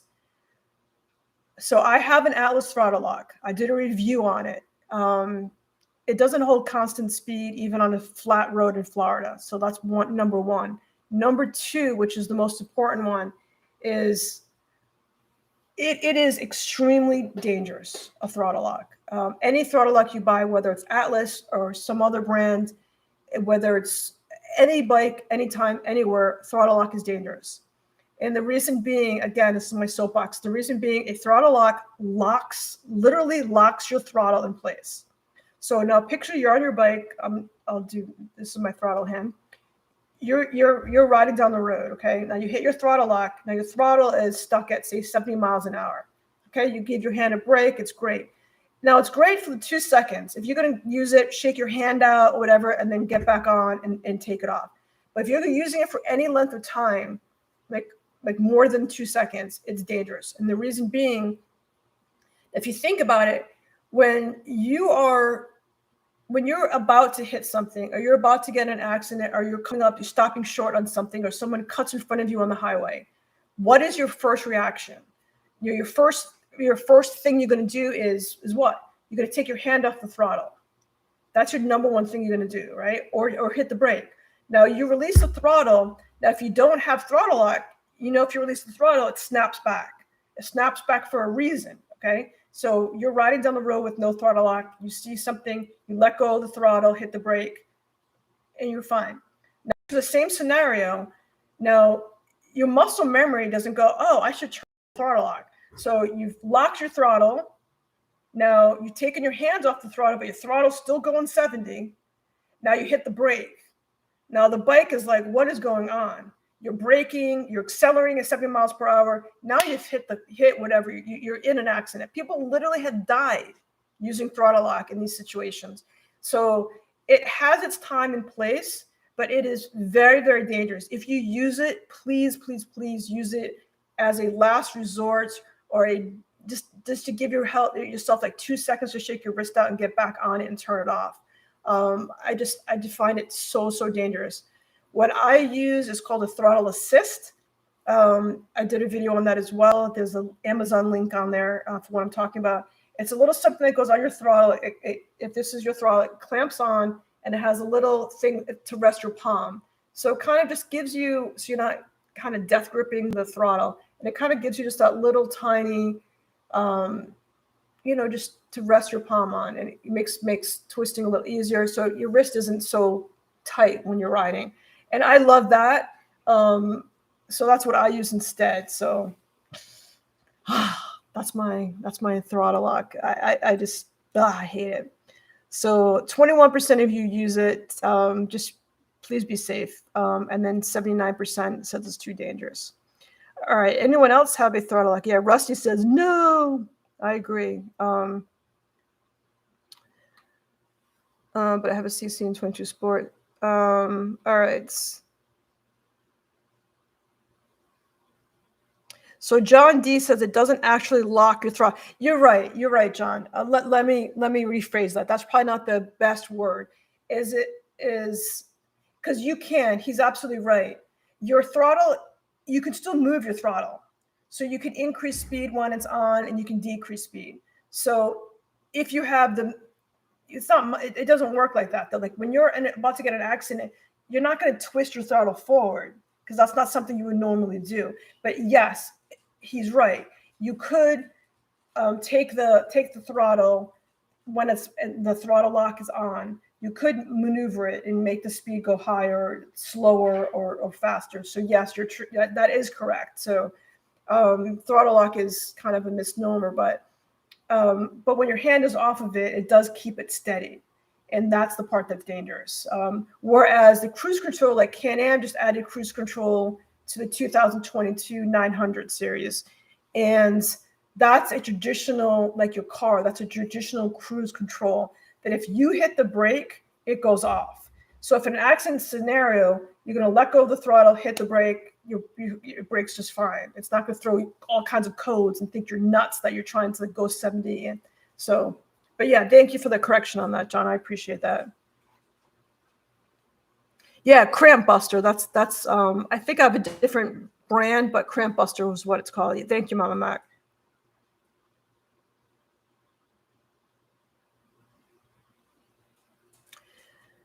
Yeah, so that's what we're talking about, John. Record parking only. Yeah, you can reverse twist of the throttle, but again, that's not something that comes naturally to you. I don't know. I'm done kind of preaching about that. Just be safe. I just want everyone to be safe. So Russia says the factory cruise control works well. I do have trouble setting it at times. Sometimes it doesn't engage on the first try. Oh, that's interesting. I've been wanting to try that cruise control. So that's interesting feedback, Rusty.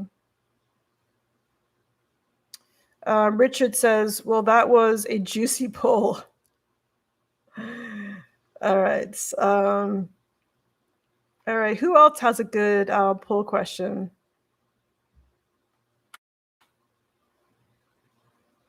These poll questions are what we have. That's a good question, not what we want. I guess. Yeah, that's what we have. All right. Did I miss anything? Anybody else have any good poll questions? I like these polls. It makes for a good conversation. All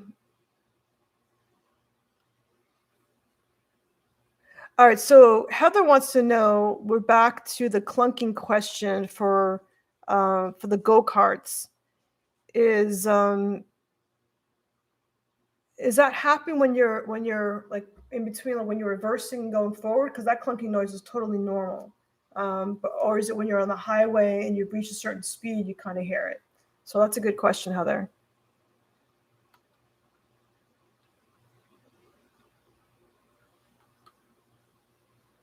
All right, John D has a good. That's a great question. Thank you, John.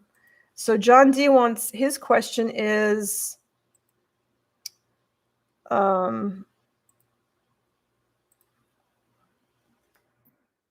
helmets. I'm going to assume everyone wears a helmet. So I don't want to hear if you don't, because it makes me sad.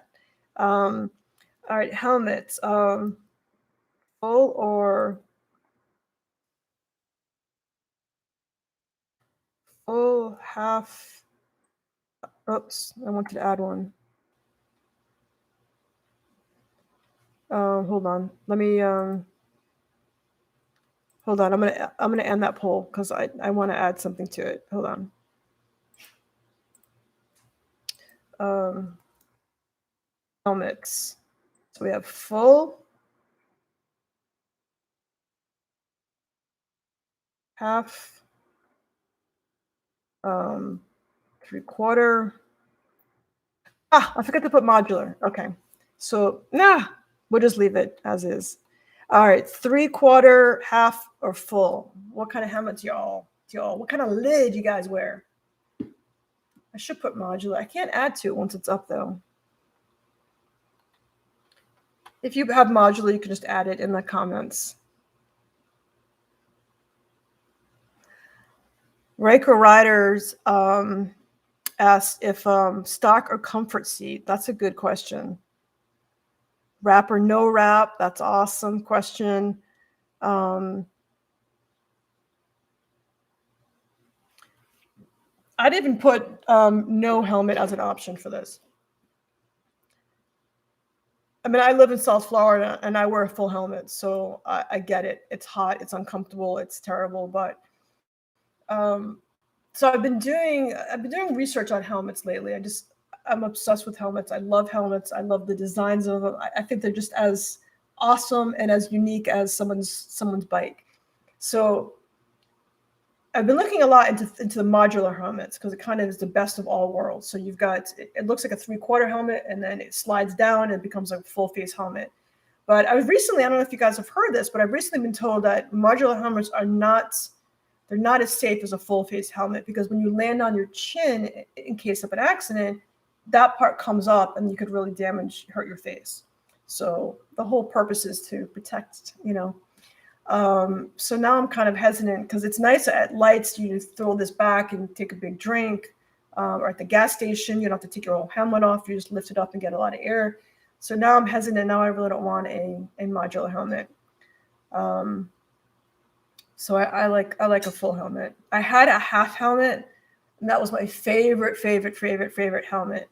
And when my friend John got in a motorcycle accident, and it's because of a diabetic episode, not anything motorcycle related or anything. But after his accident, I decided I was never going to ride without a full face helmet again, because it's it's your head. Without your head, you've got nothing. Just a body with no head. That's pretty useless. So, all right, it's good. I'm glad everyone. It seems like the majority of everyone wears a full face helmet. So that's cool. All right. Someone else asked. Most they were modular. Yeah. Someone says, Ryker Rider says most. Ryker Rider. So you're the one that's was having trouble getting on making comments, I think, right? So it's good that you're able to get on here. So I appreciate you. Thank you. My main modular that does a 3/4 is an option. Front sides on the back. Yeah. I've got a question for you guys. This is going to be a good one. Well, only for me, probably, but so here's a question. Communication systems.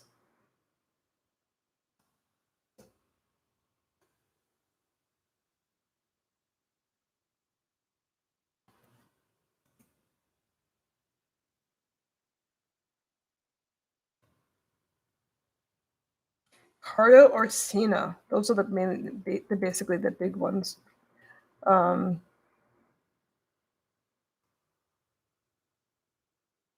Those who ride groups, for those who ride.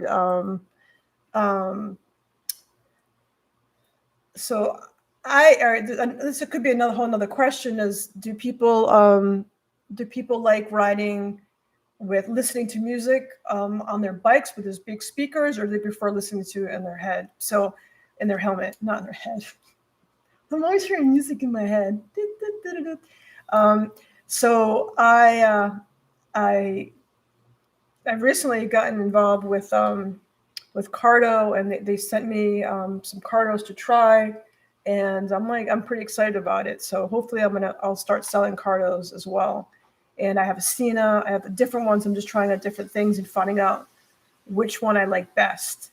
But I ride with two different groups of people, and one group of people I ride with, they're all Cena people, and another group I ride with are all cardo people. So, and one guy I ride with, he has Cena on one side, cardo on the other, and I'm not about to do that, so I might have to get like an extra helmet. And when I'm with my Cena people, I wear that. But anyway, my big thing with cardo that I love is that cardo is, correct me if I'm wrong, but cardo is 100% waterproof. That's what I love about cardo. In Florida, I get caught in the rain a lot. And I can't risk like that getting damaged because they're expensive. All right. In the meantime, who else has a good poll question? Quentin, I haven't said hi to you. Quentin McField, how you doing? Welcome. Says, hey, Beth, I got the Halo Eye and the Halo skid plate on my Ryker Sport because of your videos. Looks awesome. Thank you so much. I appreciate it. Next time you buy it from me. I feel like I hate trying to sell. It's cheesy and I don't like it, but how else am I going to get people to go on my website and buy? So, but yes, Danny from Custom Spiderworks is actually on the chat somewhere, and he's your guy that made those. I've been to his shop. It's very, very cool products.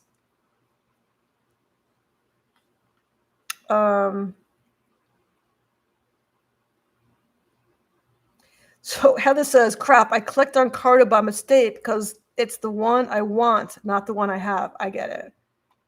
That's okay. It's whatever, the one you have, the one you want. William Armstrong. I have another. So William, keep an eye out because I have a cardo system. I'm going to be giving away. So keep a lookout. That's going to be another giveaway coming up in a couple of weeks. Custom Spiderworks has a cardo Freedom Rocks, AirPods. AirPods work great. I tried the AirPods because that's a great way to do it. But it's again, I have sensitive ears or something, but I didn't like the pressure it put on my ears when I was riding. But I have done that before. Worst case scenario.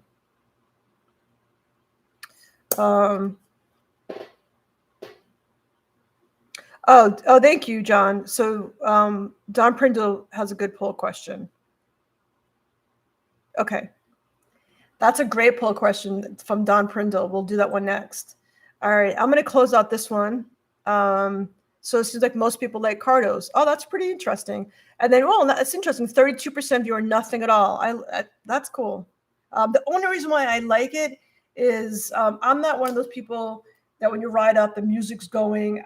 I like listening to the music in my helmet, but I have to have something because those of you who know me, I am directionally impaired. I cannot find my way out of a paper bag. I admit this. It's my weakness. It's my kryptonite. Like it brings me down. So I have to have GPS going, like how to reverse out of my driveway. I need GPS. So, all right, so let's end this poll. This is going to be a hot button topic here. Gas.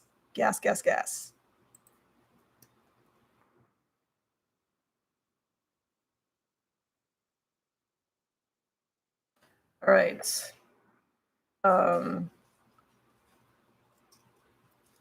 7.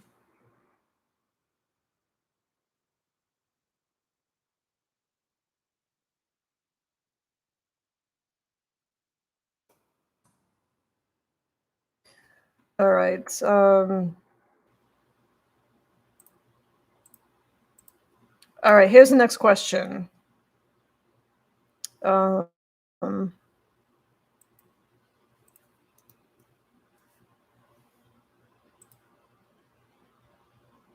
right. I think this is worded properly. Okay. Gas. Who's got gas?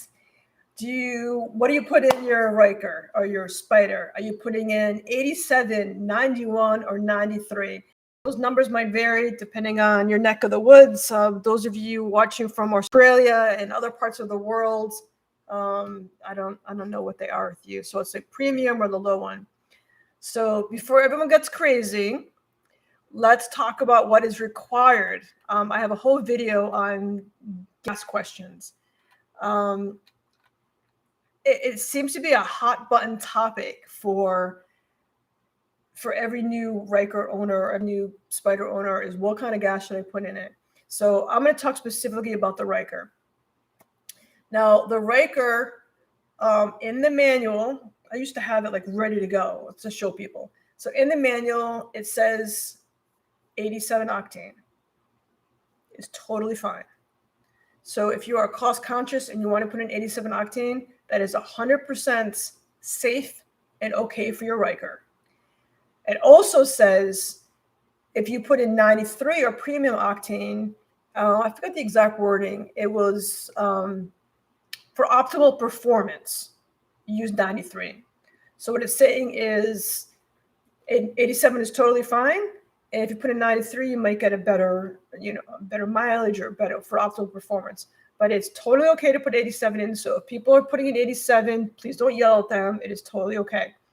I went through a period for the longest time. I was only putting in premium, and I've gotten a little bit cheap because gas prices are disgusting, as everyone here knows. So I've now switched to the middle octane. I figured it's not quite 87, it's not quite 93. So I put in 91, I put in middle octane, and my bike has been running just fine. There's no knocking, there's nothing bad. It hasn't affected my my throttle response time or anything. So it's very much a personal preference. And a lot of people get very kind of, heated about that. So yeah, that's interesting. It's a nice spread. So 25% of you are like me, that you're just like, yeah, just the middle. I'm not quite ready to go either way. And then it's really pretty evenly split out. 87 octane. It's really between 87 octane and 93. Wow. Let's see. Ryker B, 1972. For my next fill up. Oh, thank you so much. That's pretty much what let's see. What does it cost me to fill up? Yeah, it pretty much costs, 20 something bucks to fill up. Yeah. Thank you so much. Thank you. Very, very generous. I really appreciate it. I like the gas emoji too. That's pretty cool. That's awesome. Thank you. You guys are very generous. I appreciate that. Octane goes up as the prices go down. That's so funny. Do you agree with me, CanAm, about my statement that 87 is fine, but 93 is for optimal performance, but 87 is totally fine. That's what the manual says. So obviously, I can't stress this enough. You do you. If you want to put in 93. If you want to put in 87, you ride your ride, and you do what makes you feel right. So Mr. TM3, his point is, hey, 93, it's only 5 gallons. What's the big deal? I agree. But if you're riding it a lot, like I do, it's 5 gallons, 5 gallons, 5 gallons, 5 gallons. It adds up. I got to tell you, it's a huge difference. You know what I learned, and I'm embarrassed. You see those things on TikTok and all those things like or YouTube or Facebook, whatever. It says I was this many years old when I learned this. Now I'm a little embarrassed, but I'm going to share this with you for anyone who doesn't know this. I don't know how I've never paid attention to this, but almost every single major gas station has ways for you to save money. Whether it's mobile or everybody has different gas stations. I have Wawa here. I have different things, but they all have their own individual apps. And if you 7-Eleven, like their gas station has it, and you could save like 10 cents per gallon if you download their app, and it makes it super easy.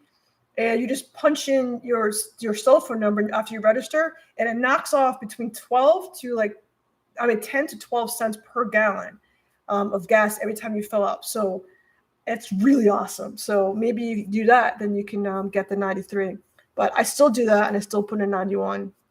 It's Walter puts in 87. So Ryker Riders puts in 93 all the way. So John D puts in non-ethanol 90.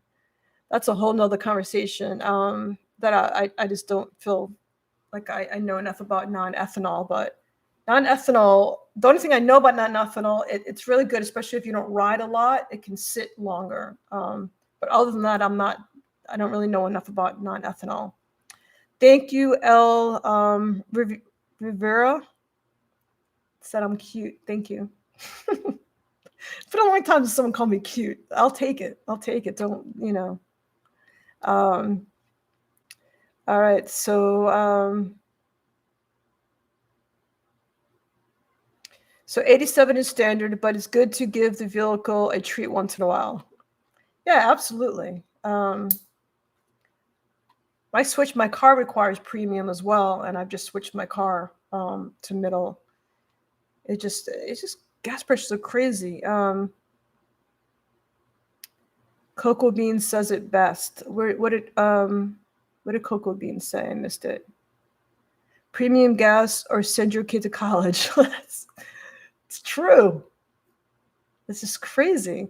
But I got to tell you, it's probably helping, CanAm sales, because my Ryker now is my primary source of transportation, unless I'm, my son's with me, and I'll drive him somewhere, but because I don't have a passenger seat.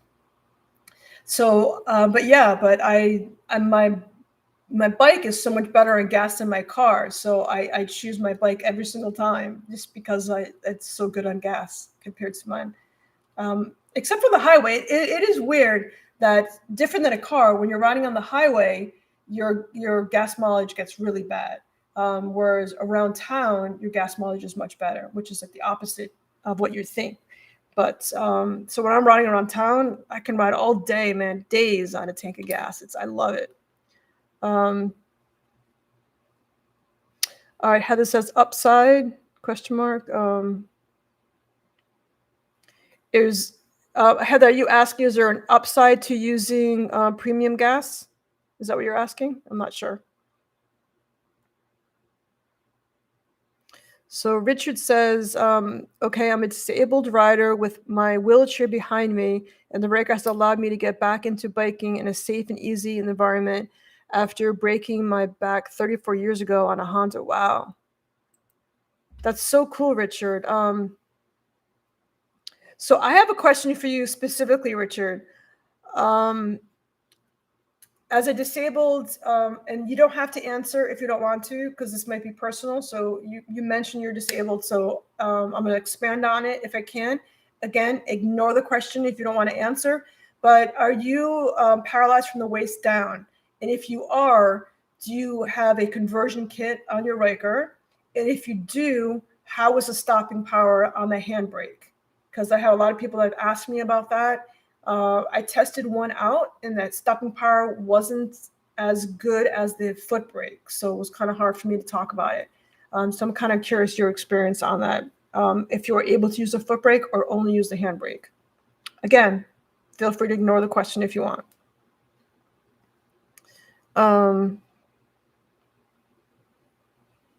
Ryker, I just said I went on a 400-mile ride and spent more than $100 of gas. That's crazy.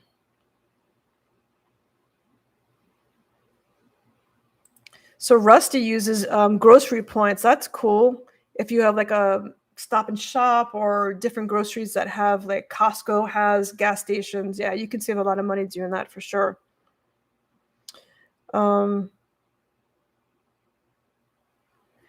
So Heather says you can join Upside app with her referral 8H3DJ and get a discount on your gas. Thank you, Heather. So that is really cool. Is there any way of highlighting that? Let's see. I'm going to pin this message, so that way people can. Yeah, I pinned it, so it's up top, Heather. So yeah, if you guys, that's a cool app. So Upside app. All right, what's another good poll question we have? Yeah, Heather, you're absolutely right. I love, that's my favorite stories are those And like it brings a tear to my eye. Like people who, for whatever reason, they used to ride and they can't ride anymore, and all of a sudden they've discovered CanAm, and it allows them to have this whole new, it gives them that whole experience back again. And they used to love riding, and for whatever reason, they've gotten an accident or health reasons or balance or whatever it is. And CanAm has opened up those doors and said, the road belongs to everybody. Just because you're in a wheelchair, no reason you can't ride. And their marketing campaign is We Can All Ride, or I think I forgot the campaign, but I think it's We Can All Ride, and that is like so true. It's just literally we can all ride, whether you're female, male, disabled, not disabled. Like the road, it's an open road for everyone. It's just so cool.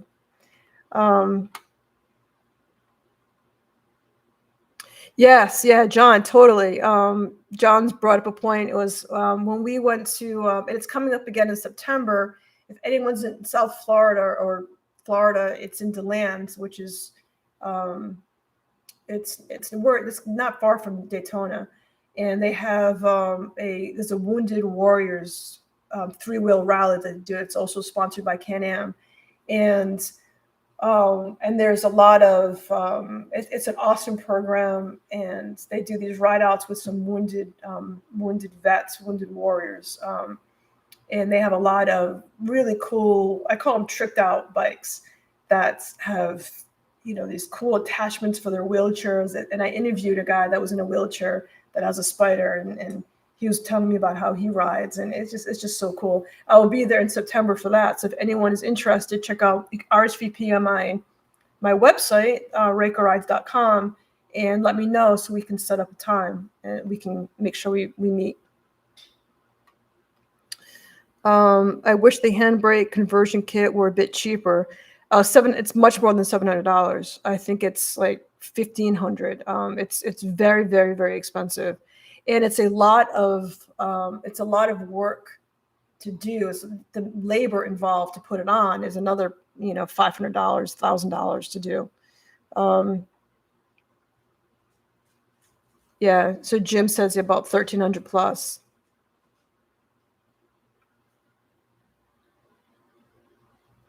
Yeah, Ryker Parking Only mentioned something really good for CanAm. That's the question was, CanAm, you might want to consider coming up with some kind of wheelchair attachment that you guys could sell for the Spyders and Rykers. So they don't have to, they're making them themselves. They're really cool if there was an actual something you sold that it could come pre-installed on the bike for them. That would be an attachment for the bikes. That's a great idea. Thank you, John. Yeah, DeLand is between Daytona and Orlando. Perfect. Thank you, Cocoa Bean. Mama Max says, I'm thankful for CanAm. I have a disability in my legs that prevents me to balance 2 wheels. It gives me the freedom that I love. That's awesome. Richard Higgins says, I can only use the converted handbrakes as I am paralyzed from the waist and can't use a foot brake. It works very well and always stops in time. Oh, that's great. That is really, really, really awesome. Was your conversion kit the ISRC, or who did your conversion kit for you? Just in case anyone on here is interested. Thank you for sharing, Richard. Thank you. Yeah, Heather looked it up. It's $15.95 to do the conversion. Yeah. But I got to tell you, that's nothing. I mean, it's, for an extra $1,600 in the scheme of things, it's a lot of money, but the freedom is priceless.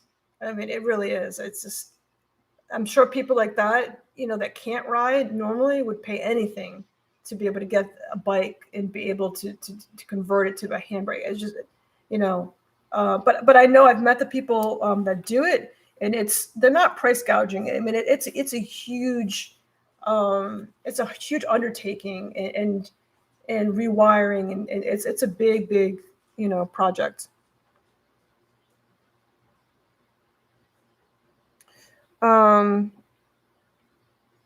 Let's see, hold on. Let's see, CanAm.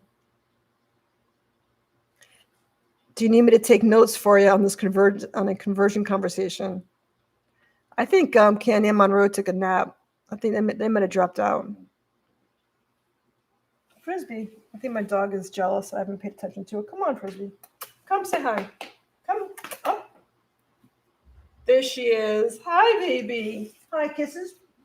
Yeah. Cold and wet. Hi, you see yourself on TV? Hi. She's so funny. She was crying, whimpering. Where's mommy? All right. Gross. Did you miss the giveaway, Denise? Yes, you missed the giveaway, Denise. Heather did. Oh no, not Heather. John, did Denise Drudge win?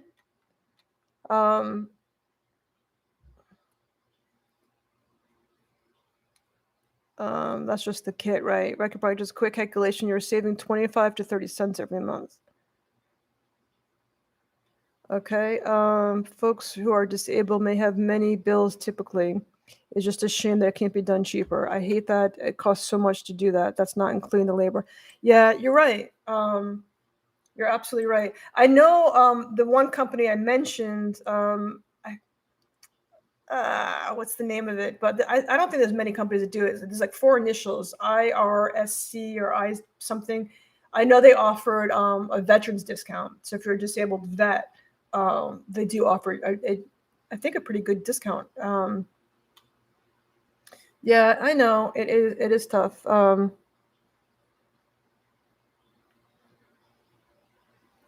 right, so CanAm says they are aware of that, but they can't talk about it on here. So in CanAm's, so if I could speak for CanAm, which I hate to do, but it's very difficult for them to kind of comment on things that are in the making. They don't tell me. They don't tell. It's very, very. I keep it close to the chest for a lot of reasons. So whether or not they're working on that, it seems like maybe they are. I have no idea, but it's not something that they want to talk about kind of openly and be like, yes, we are, and then they're held to it and whatever. So it's a little hard for them to talk about certain things like that. There's legal issues, there's disclosures, there's confidentiality stuff. There's a lot of legalese on there. So I understand CanAm.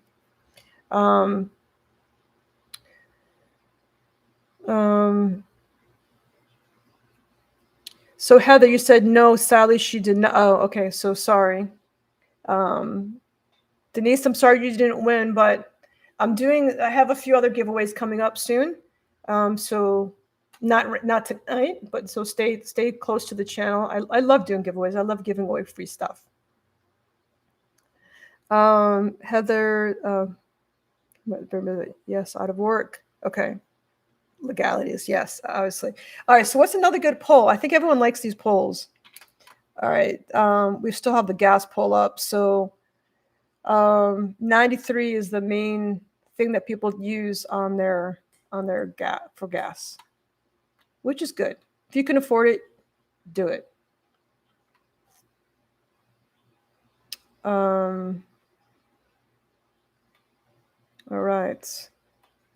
So off topic. So I am like this has nothing to do with Ryker stuff, but I'm obsessed with I have 2 episodes left of Ozarks, and I'm 2 episodes into the new episode of Stranger Things, and I'm like so excited. As soon as we hang up, I'm gonna hit Stranger Things. Are you guys watching that? I feel like I'm like a high school student watching Stranger Things, but I love it though. All right. All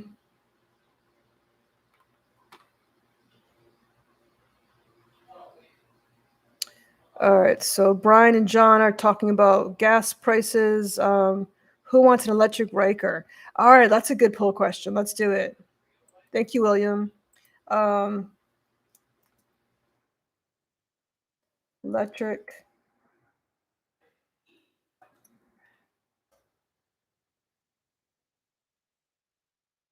That's a cool question right there. Electric Ryker.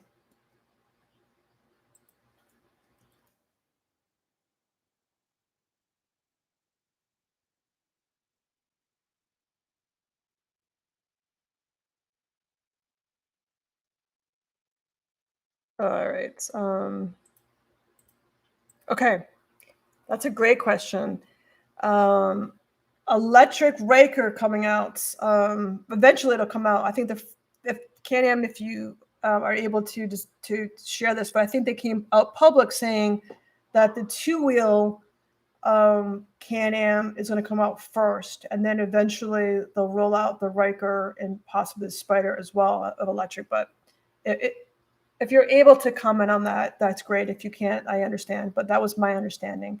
But I could be very, very wrong. All right, so I'm curious. Are people excited about the electric coming out? So here's the questions I know everyone's thinking. So I'm going to say them for you. I'm going to ask the questions for you, but of which CanAm can't answer and probably doesn't know the answer yet. But again, jump in if I'm wrong. So the number one questions people ask me is, in terms of the electric Ryker or electric anything from CanAm, is what is the distance on the battery charge? How far can it go? That's like the number one question people have. And I don't think they know it yet. I think they're still working on it.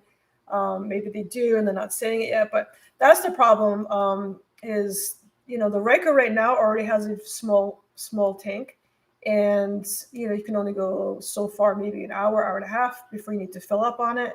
So the question is, how far can you go on a charge? Is it the same thing as a Ryker, like an hour and a half before charging?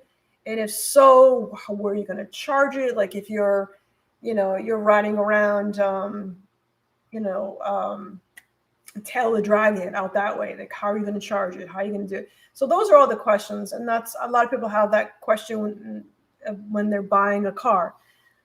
So I think that's the most common question is it going to be faster because it's electric, or is it going to be the same? How does that work? So I think those are very common questions, which I'm looking forward to eventually finding out the answer to these questions. Let's see. Yes, so CanAm has confirmed 2 wheels in 2024. The first 3-wheel electric vehicle within the next 2 years. Okay. So I'm not sure if it's going to be the Ryker first or the Spyder, but the next one will be within 2 years. So the first one in 2024, which is super aggressive, that they're within. So we're halfway through 2022. So we're like a year and a half out, right? Did I do that math right? 22, 23. Yeah, we're a year and a half out, possibly year and a half to 2 years out from that 2-wheel electric CanAm coming out. I am like super excited. I can't wait to see it. I can't wait to touch it. I can't wait to smell it. I'm so excited about it. But those are my concerns too, is how far can you go? So let's see how the poll's doing. Yeah, we're kind of split. 57% is no, definitely not. And oh my God, I can't wait. So that's good.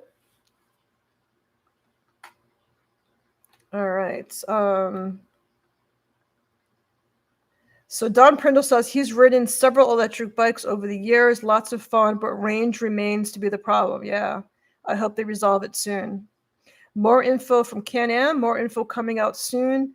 But for competitive reasons, we cannot disclose much information right now. Yeah, of course. But it's going to be so cool. I agree. Ugh. It's the way of the future, guys. I mean, electric seems to be the way of the future. So we either need to get on board and join the Elon Musk of the world, or But God, I would do anything right now if I had an electric car. I mean, when I see Teslas going by, I'm like, I'm like so jealous that they don't have to pay for gas right now. Yeah, they paid a lot for their car, so but yeah, I think it'd be cool.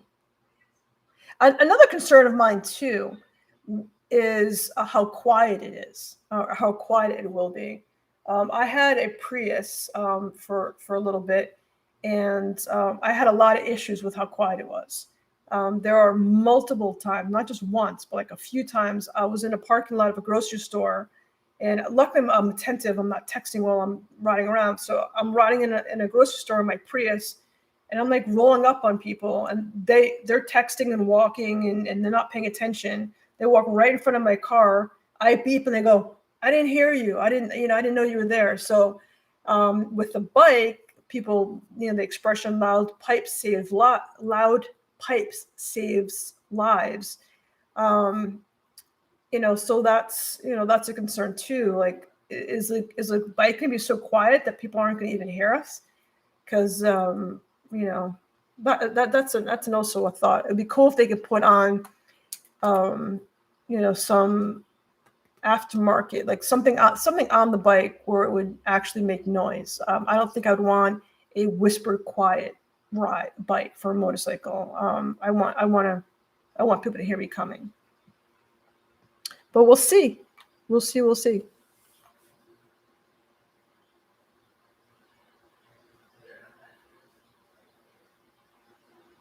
So Brian says there's a possibility that there won't be any gas at the pump soon. I have not heard that. That's a scary thought.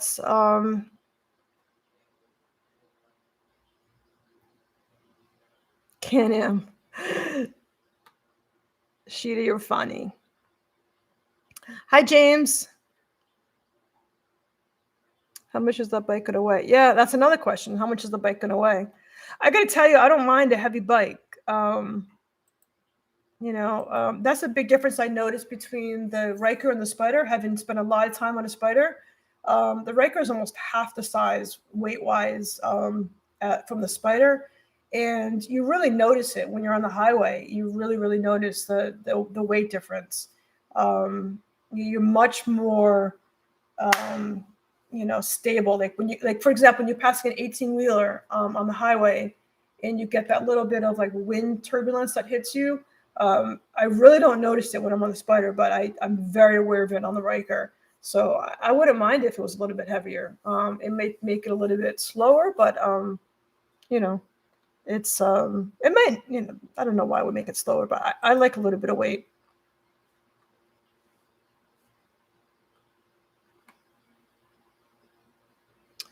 Let's see. Get the max range of hook. So John Cherokee says if it gets a max range of 150 plus miles per charge, that would be cool.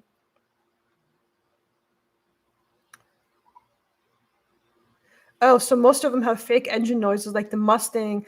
You know what? A neighbor of mine has the Mustang, and it's pretty quiet. So I don't know. I'm curious. Maybe I'll ask them about that. Maybe it's a switch you turn on and off. But I like the fake engine noise. I'm down with that for sure.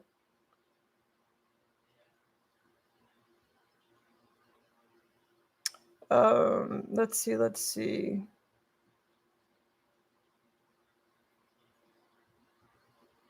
Yeah, Ryker parking only has a good.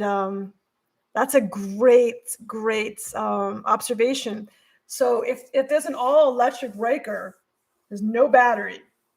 So how is everyone going to light up their bikes and put their crazy sound systems and their lights? Like, how are we going to do all these aftermarket things? Like, that's interesting. Well, it's going to have a battery. What am I talking about? I guess it'll have to run to the main battery. I don't understand now that I'm thinking about it, I don't understand the question. Because you'll still have a battery, John, right? Yeah, John D has a good question. I'm sure the electric bike will be much more expensive than the regular bike. So hopefully it'll be in the same price point. That'd be great.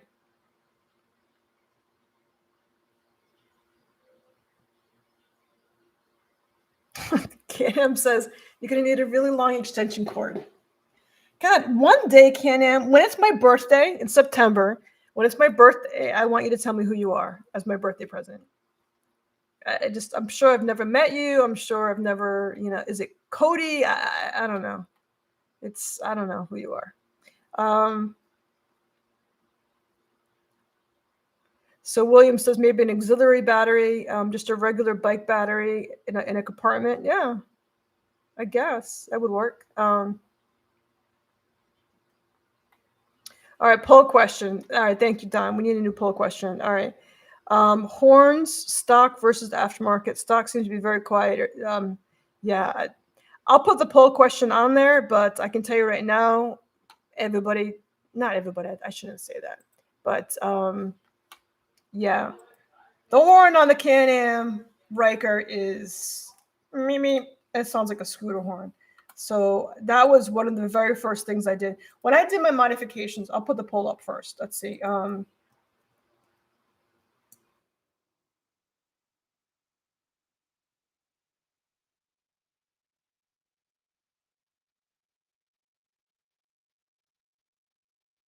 Aftermarket. Okay. All right. So the poll question from Donald Prindle is horn. Beep, beep. You like stock or aftermarket? So when I started doing my modifications, that was like the list how I did it was safety, and then performance, if there's any performance stuff, and then comfort. Maybe I did safety and then comfort, probably. So one of the very first modifications I did was an aftermarket horn. It is one of the easiest modifications you can do, and the best modification you can do, because it's, someone's coming, you want people to hear you for sure. So I'm kind of curious what you guys, aftermarket, yeah. I know that was going to be a no-brainer kind of thing, but some of you still have stock. It's a super. I have a video on it and a link to what I put on there. I think it was a Denali Sound Bomb is the name of the horn that I put on there. It is so easy, just really, really plug and play, and it makes huge difference. And I have a sound bite of a different. On my video, you can hear the stock horn and the aftermarket horn.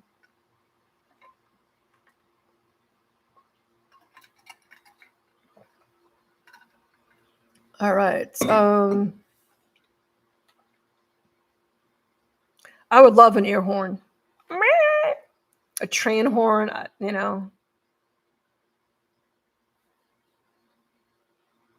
But I know you have to be careful with because I know people have put these crazy train horns on it, and like as soon as it shorted out their bike.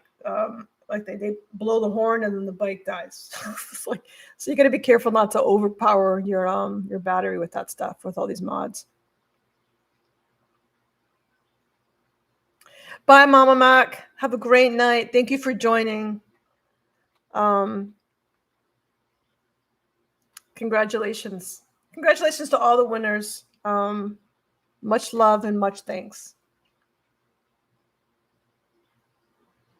How often am I using your horn? So Quentin McField asked, how often are you actually using your horn? So that's a loaded question, because if you use it once and it saves your life, that's all you need. So how often do I use my horn? I mean, I don't use it often, but when I use it, I'm really happy I have it, if that makes sense. Yeah, I mean, every once in a while, somebody be creeping in on my lane, and I'll give them a little toot, be like, hey, don't forget, I'm here. So yeah, and it's one of those things, like, you may not ever use it, but when you do use it, you want it to be, loud. All right, CanAm, thank you so much. Much love. Thank you, thank you, thank you. Thank you for the T-shirts, and I'll message you their information and their sizes and all that kind of stuff. I appreciate the T-shirt giveaway, and much love. Thank you so much. So CanAm is congratulations to all the winners. And a shout out from CanAm to Heather. She is awesome. Much, much appreciation to Heather. Ride safe.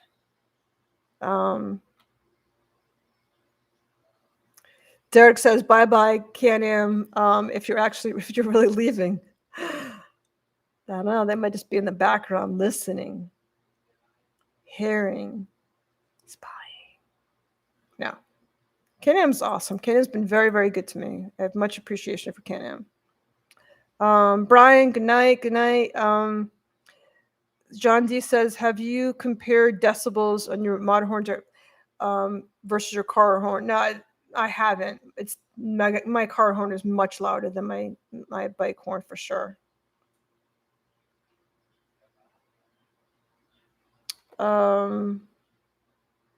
I hate that YouTube notified me late for the giveaway, but still enjoyed the live. Thank you, Sheet. I appreciate it. It's just the ice cream shop. This person's so funny. I don't want to assume it's a guy, but this person's funny. They always make me laugh. They're a nice addition to the channel. Go get your ice cream. Maybe that'll be the next poll. What flavor ice cream do you like? Get me some. All right, so Aftermarket, yeah. That's a good one. All right, guys. I might have to go soon, too, and go watch Stranger Things. What do you guys think?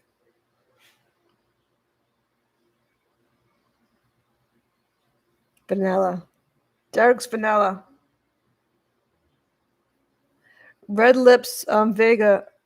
Oh, good night. I don't know if you even said hello to you. Thank you for joining the chat. I appreciate it. Obi-Wan. Quentin McField. All right. So I just have a general question just to end it. So does anyone have any, because I'm looking for ideas, does anyone have any really amazing rides that they're going on this summer? Like I'm doing the South Dakota trip, which is going to be like life-changing. I'm going to like vlog about it every day and my experiences and how it's going. But I'm just kind of curious if anybody else has any trips that they're doing this summer that they've been like counting the days to do. I'm just kind of curious if anybody has anything that they're really working on. No, Brian, we're definitely not strange enough. You can always be a stranger. Yeah. People at Bath, you're strange. I'm like, thank you. Who wants to be normal? You know? Yeah, going to Deadwood. Yep. William, I'm doing the Deadwood, the 3-wheel. Yes, that's exactly where I'm going. Again, check out my website and RSVP if you're going to be there to make sure that we hook up. And yes, I am going from South Florida to South Dakota to Deadwood. I'm so excited. Heather just did a huge ride with 400. Does that say 4,000 bikes? That's not. You didn't mean to say 4,000, right? 481. I think the extra. So Heather, did you put an extra 4 in there? Because I can't imagine there were 4,481 bikes. Good night, Ryker B. Good night. Thank you so much for the donation. Thank you, everybody. Thank you, thank you, thank you. Ride safe. From Maine to Georgia and back. That's a good ride. That's a beautiful ride, James. Maine's gorgeous up there. So Derek says, get a hold of me. I live right by Sioux Falls, South Dakota, and I'll ride over. So it's hard for me to get a hold of you. It's easier for you to get a hold of me. So RSVP on go on my website real quick and RSVP on my South Dakota trip. So I'll have you in there. I'll definitely be there. That'll be awesome. And then we can ride together too, because I plan on doing a lot of riding while I'm out there. They want to go to the Grand Canyon. I'm actually going to be hitting the Grand Canyon this summer too, and Mount Rushmore. I can't wait. That's the right number. You rode. All right, so let me get this straight, Heather. You rode with 4,481 bikes last Saturday. Wow, that's insane. That must have been like a world record of bikes riding at one time. That is crazy. All right, now I want details. What organization was it? Who organized it? That is insane. Good night, John. John Cherokee. Off to make gears for Caterpillar. That sounds fun. It was a Memorial Day ride. I know, but who organized it, Heather? That's crazy. There were no accidents, no problems. That's so cool. A few of my friends are on the Iron Butt. There's a big Iron Butt charity ride on the East Coast, and people are coming in from everywhere doing their Iron Butt, which is 1,000 miles in 24 hours, and they're riding in, and they're all meeting, I think, in Maggie Valley, and so there's a huge bunch of them, and I went today to see them off. It was super, super, super cool. On Route 1, all right, James. What's on Route 1? Oh, from Maine to Georgia on Route 1. Oh, beautiful. That's gorgeous ride. Yeah. On my South Dakota trip, we're mapping out. We're going to be doing, coming out of Florida, we're going to be doing a highway to get out of Florida because it's just so hot and flat and kind of boring. But once we get out of Florida, we're doing all back roads to South Dakota. It's going to take an extra day, but so worth it. When I tell you I'm excited, I'm like, I can't wait. That is so cool, Heather. You had some pictures. Is there any video that you have of that? That's awesome. It was called the Smoky Mountain Thunder Memorial Day Ride. That is awesome. Shannon McComb says they have a huge toy run for the Salvation Army every year. We average 5,000 to 7,000 bikes. Well, I've been on I guess the biggest one, I was on a toy run. There might have been 1,000 bikes maybe, but maybe, I don't know. I don't think there's that many. That's crazy.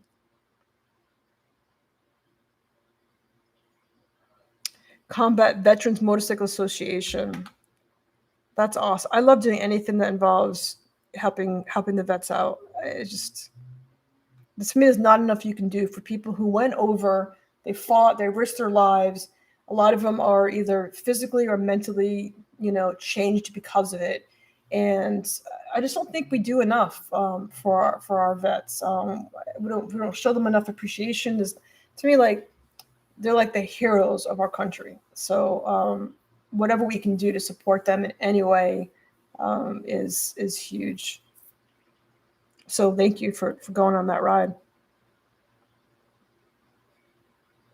All right, so go check out Heather's Instagram. She's got a video on it. That's awesome. So Heather, is your Instagram handle your full name? So John D asked me if I'm doing videos along the way to DeLand.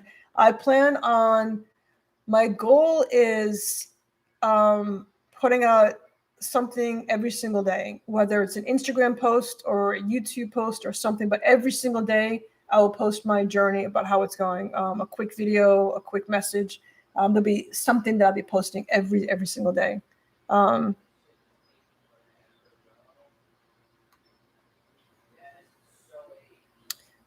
Super fun people in line for hours.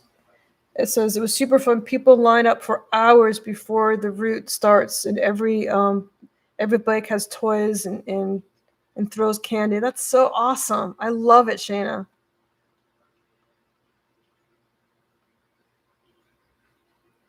The ride is in July for 2 weeks. That's so cool.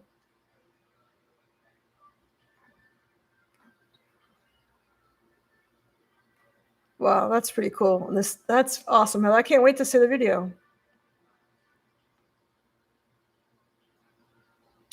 Rob, yes, I have a passport. I have a passport and we'll travel. I would love to ride around Canada. Canada is gorgeous. So yeah, I have a passport. If you have a couch, I have a passport. No, I'm just kidding. Right before COVID, I had a trip planned. A friend of mine, her family's from Nova Scotia, and Nova Scotia, I haven't been, but from what I've seen, it's gorgeous. And we were planning on going with our children, and I was going to trailer my Ryker to Nova Scotia and ride around Nova Scotia for like a month. And that kind of fell aside, and so now I'm kind of wanting to do that trip again, or for the first time. What's your expenses going to look like on gas alone, James? I never know how to plan for something that long. Yeah, that's a good question. Yeah, I've set aside a couple thousand for my South Dakota trip between gas and lodging and all that stuff. It's my one vacation this year. Like that's kind of for me. But so yeah, I'm gonna do it right. All right, guys. I'm gonna I think I'm gonna sign off. So I appreciate you guys. Thank you all. 30 of you still watching. Thank you, thank you, thank you. It's been an amazing experience. Thank you to all who entered. Thank you for supporting my channel. Thank you for supporting my website. And just kind of, I went through this is my little story at the end, but I went through this period where I was, I didn't think I thought my channel was kind of coming to an end. Like, how much more can I do? How many more modifications can I do? And then everything kind of just took a turn, and everything's back up and rejuvenated. And I am pumped and excited to continue this journey. And as long as you guys are following, as long as you guys are interacting with me and motivating me, I plan on coming up with new stuff and doing new things, doing more giveaways, doing more riding, doing more vlogs, doing just being part of it, just being part of the community. And thank you so much for letting me guide you on part of that, and including me in your lives and your homes, and taking time out of your busy days to watch my videos, as crazy as they can get sometimes. And I appreciate each and every one of you. Thank you so much for being a part of my life and allowing me into yours. So thank you all. Ride safe, be happy, and I'll see you guys later. And congratulations to all the winners, and a new giveaway coming up soon. So stay tuned. Bye, everybody. Take care, and thank you again, Heather. Special shout out to you for helping me organize this. And you always just jump on. I never ask her; she just jumps right in and does it. So Shana says, anytime I've seen you in other people's videos, I scream, "Hey, that's Ryker Rydes." You're funny. So yeah, it's crazy. And thank you so much for the donations from Baja Ron, Bohn Armor, Custom Spyder Works, BLR Tuning, Break Free, Butt Buffer, and to my subscriber John D for his donation to the giveaway as well. So thank you all. Be safe, have fun, and be good to one another. Bye, everybody.